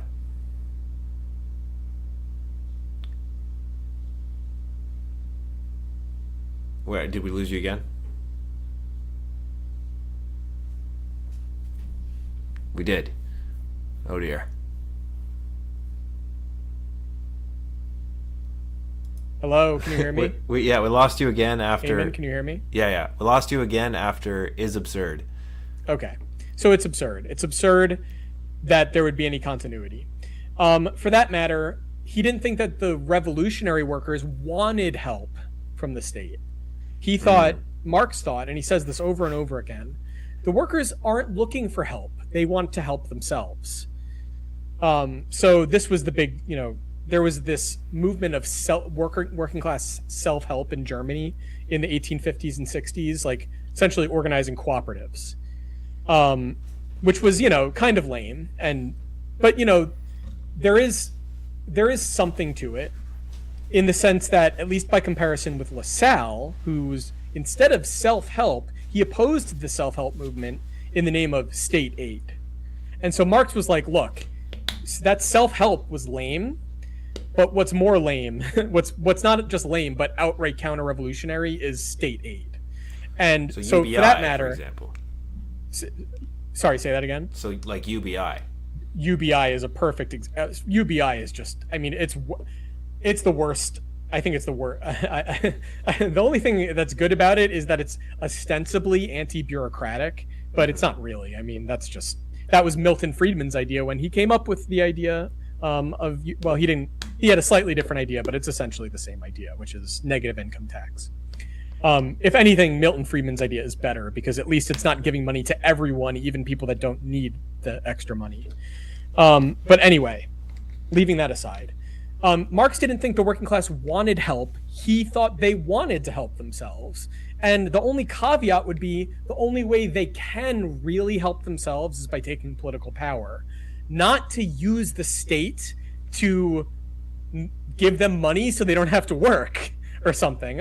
Obviously, you want people that are unable to work or unemployed or what have you to be taken care of. But Marx's point was, look, the workers should be in control of their own insurance funds because they were already doing that. They were already organizing their own insurance funds. Trade unions did it. And where they didn't have unions, that's what, if you've ever heard of friendly societies, that's what friendly societies were. They were essentially insurance funds for the workers that they organized themselves. See, I think the problem today is that socialists and Marxists today, they can't imagine that like this being a possibility, that right. that the workers might be strong enough and well organized enough to actually do these things and take power or take on some of these tasks themselves. Rather, so instead they see the demand for universal daycare, universal health care as steps, required steps on the road to socialist revolution somehow. So I would make a distinction here between what socialists are saying and what working class people want. Because I'm sure there are working class people that might want some of those things. And I'm sure there's also others who would think it's absurd and say they don't want it. But that the real problem is not what the workers want, because the fact of the matter is they should have those things. Yeah. It's more of a question of how those things would come about, right? Both before and after a revolution. Like, how do we fight for those things? How do we try to acquire those things as much as we can? And that's complicated, and it depends on what's actually going on. And that's a big question. So we'll leave that aside. But so the idea of like the welfare state in particular, in the sense of state provided unemployment and unemployment insurance and disability insurance and old age insurance, comes from Bismarck, Otto von Bismarck's Germany, and it was specifically introduced as a measure to it was his attempt to try to destroy the Socialist Party. There was a two-pronged approach, a carrot and a stick approach. There was the anti-socialist law that made it illegal for them to essentially do anything except they could get people elected as long as they weren't elected, as long as they didn't call themselves socialists when they were, running for office. But of course, everyone knew who they were. They could get people elected to the Reichstag, That was the only thing they were legally allowed to do. They couldn't have meetings, they couldn't have newspapers, they couldn't do anything. So there was the repressive side, and then there was the welfare measures, which was the idea was basically like, look, if we get these workers hooked on this insurance, then they'll stop turning to the socialists. Like, we'll win the workers over to our side. And this is why Marx was always opposed to reactionary, to these sorts of reactionary forms of state aid and other kinds of measures, social measures on the part of reactionary parties, is because he saw it as an attempt to undermine the working class movement, to essentially buy off part of the working class movement and turn them against the other part. So Marx was always opposed to that. He thought it was that's obviously what it was. And Bismarck made no bones about that. That's what he was doing. Like, he was very clear that that's what he was trying to do. Now, there were socialists in the Reichstag when these measures were proposed. So what did they do? They didn't oppose them in the sense of saying, we're opposed to the workers having insurance. What they did was they said, well, we support this in principle, but the problem is, under the present state, it's not going to be implemented in the way that would actually benefit the workers. In fact, it'll inevitably either won't actually work, or it will be run in an incompetent and corrupt way. And for that matter, the measures that are even being proposed are half measures that aren't even what's needed. So what did the socialists do? They opposed these measures by adding amendments to the bills that would have made the bills unsupportable by the government party. So in order for the socialists to vote for these bills, they would have had to have these amendments. And because the amendments were inevitably voted down, the socialists were like, we're not voting for these bills because you didn't do what the working class actually needs and wants. And of course, part of the point would have been there's no way that what these amendments are proposing would ever be implemented under the Bismarck government. So in a sense, it's like a transitional demand, if you will, in the sense like it's a demand that couldn't be met under the present government. There were measures that the socialists would support without, that could be implemented under the present government, but they were always of a negative character. And it was especially the restoration or implementation for the first time of civil liberties for the working class, so they could actually do the sorts of organizing they wanted to do, as well as things like reduction of the working day, for example, like things that limited the capitalist class in relation to the working class.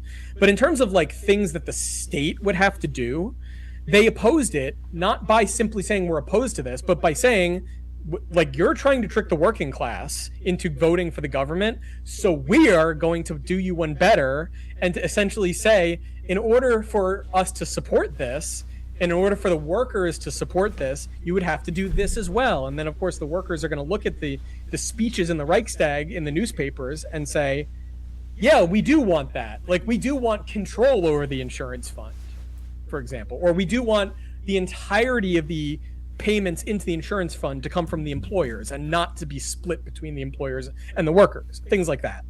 And so the socialists could then say, we're not voting for this, and yet still be seen as supporting it. And guess what happened when they did this? The party's support, the vote for the Social Democrats, grew radically over the like 3 or 4 years after the first insurance bill and after the second and third insurance bills, because they took this approach.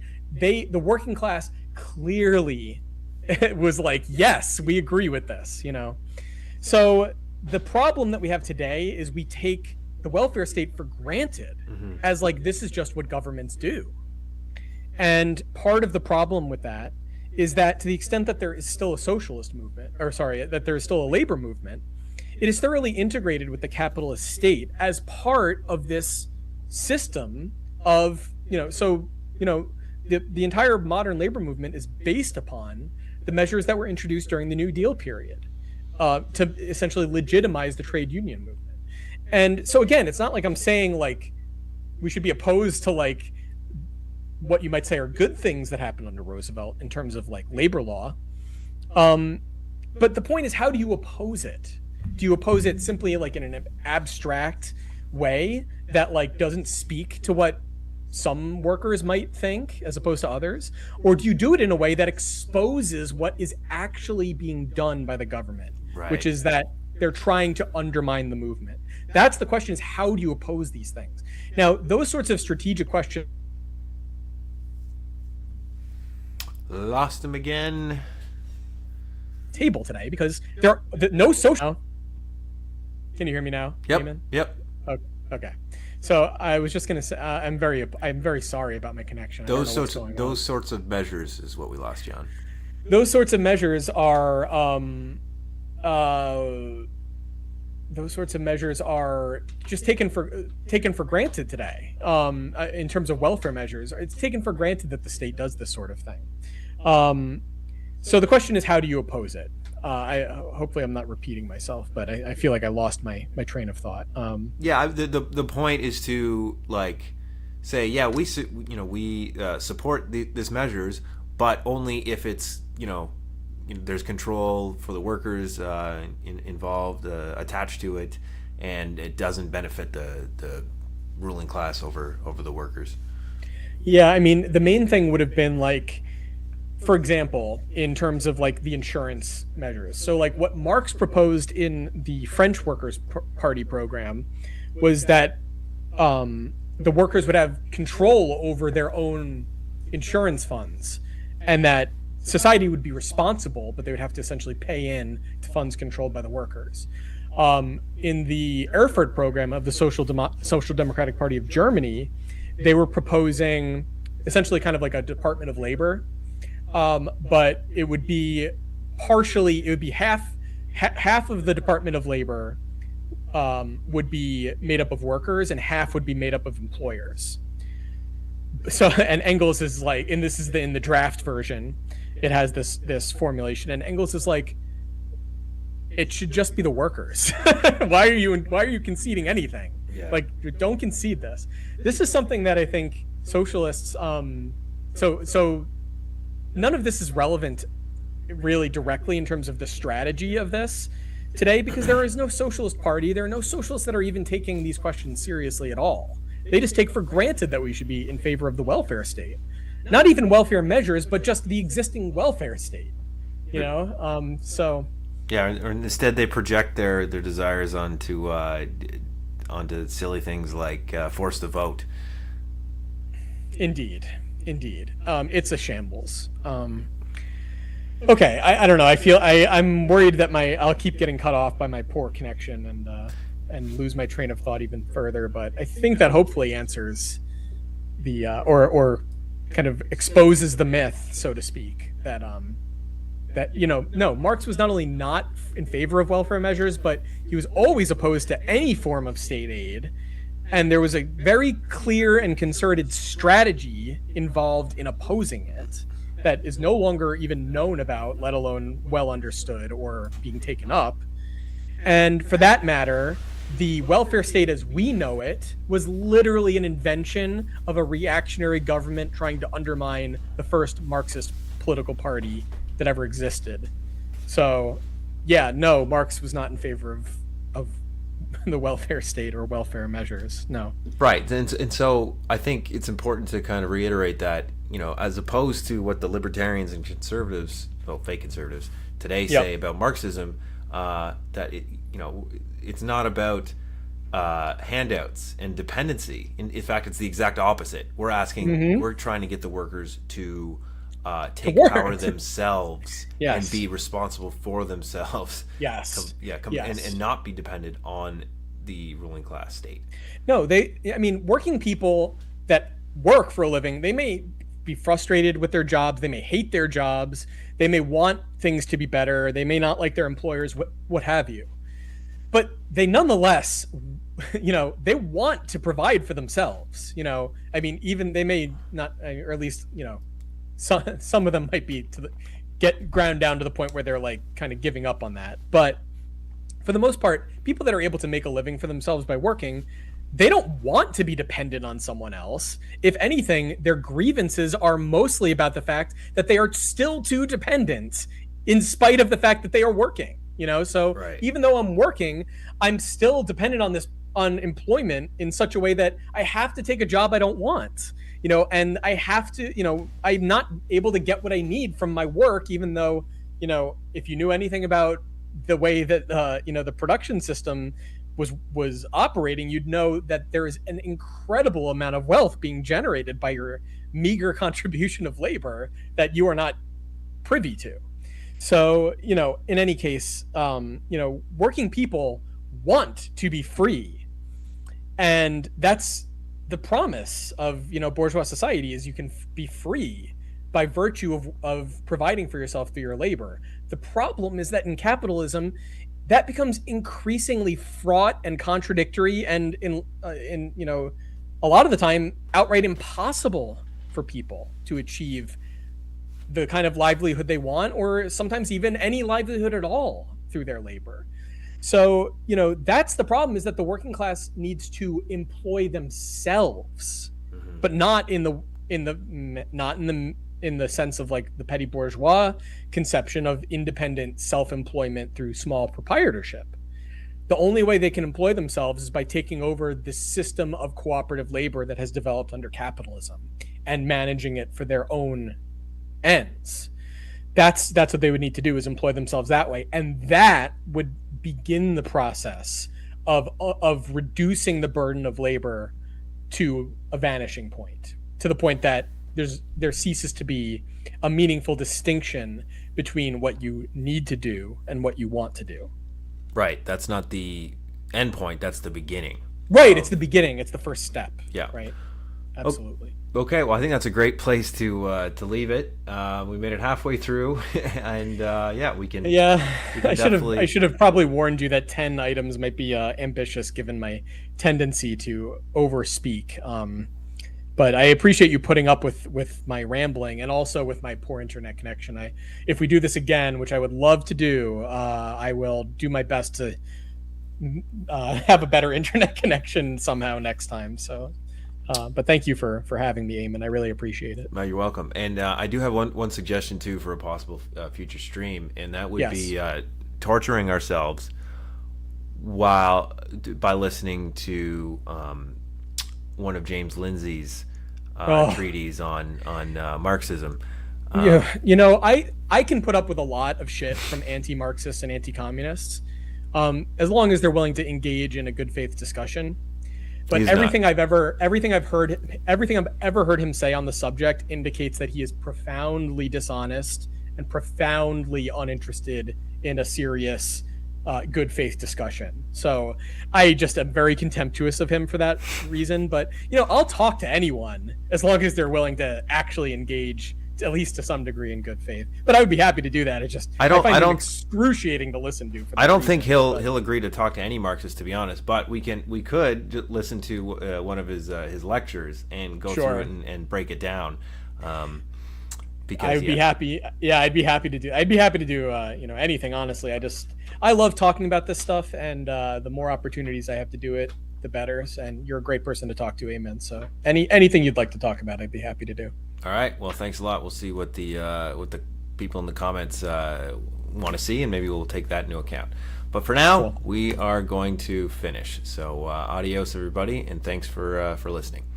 Subscribe to the channel. Oh, and Reid, let people know where to find you. At the moment, pretty much just on Twitter or X at Socialist Legacy is my handle. The name, like old-fashioned Marxist, is the display name, but the handle is at Socialist Legacy. I do have a YouTube channel under the same name. I don't have much up there at the moment. Some very old stuff that's probably not that good. But I might start doing stuff on YouTube again as well. But Twitter for the moment. All right. And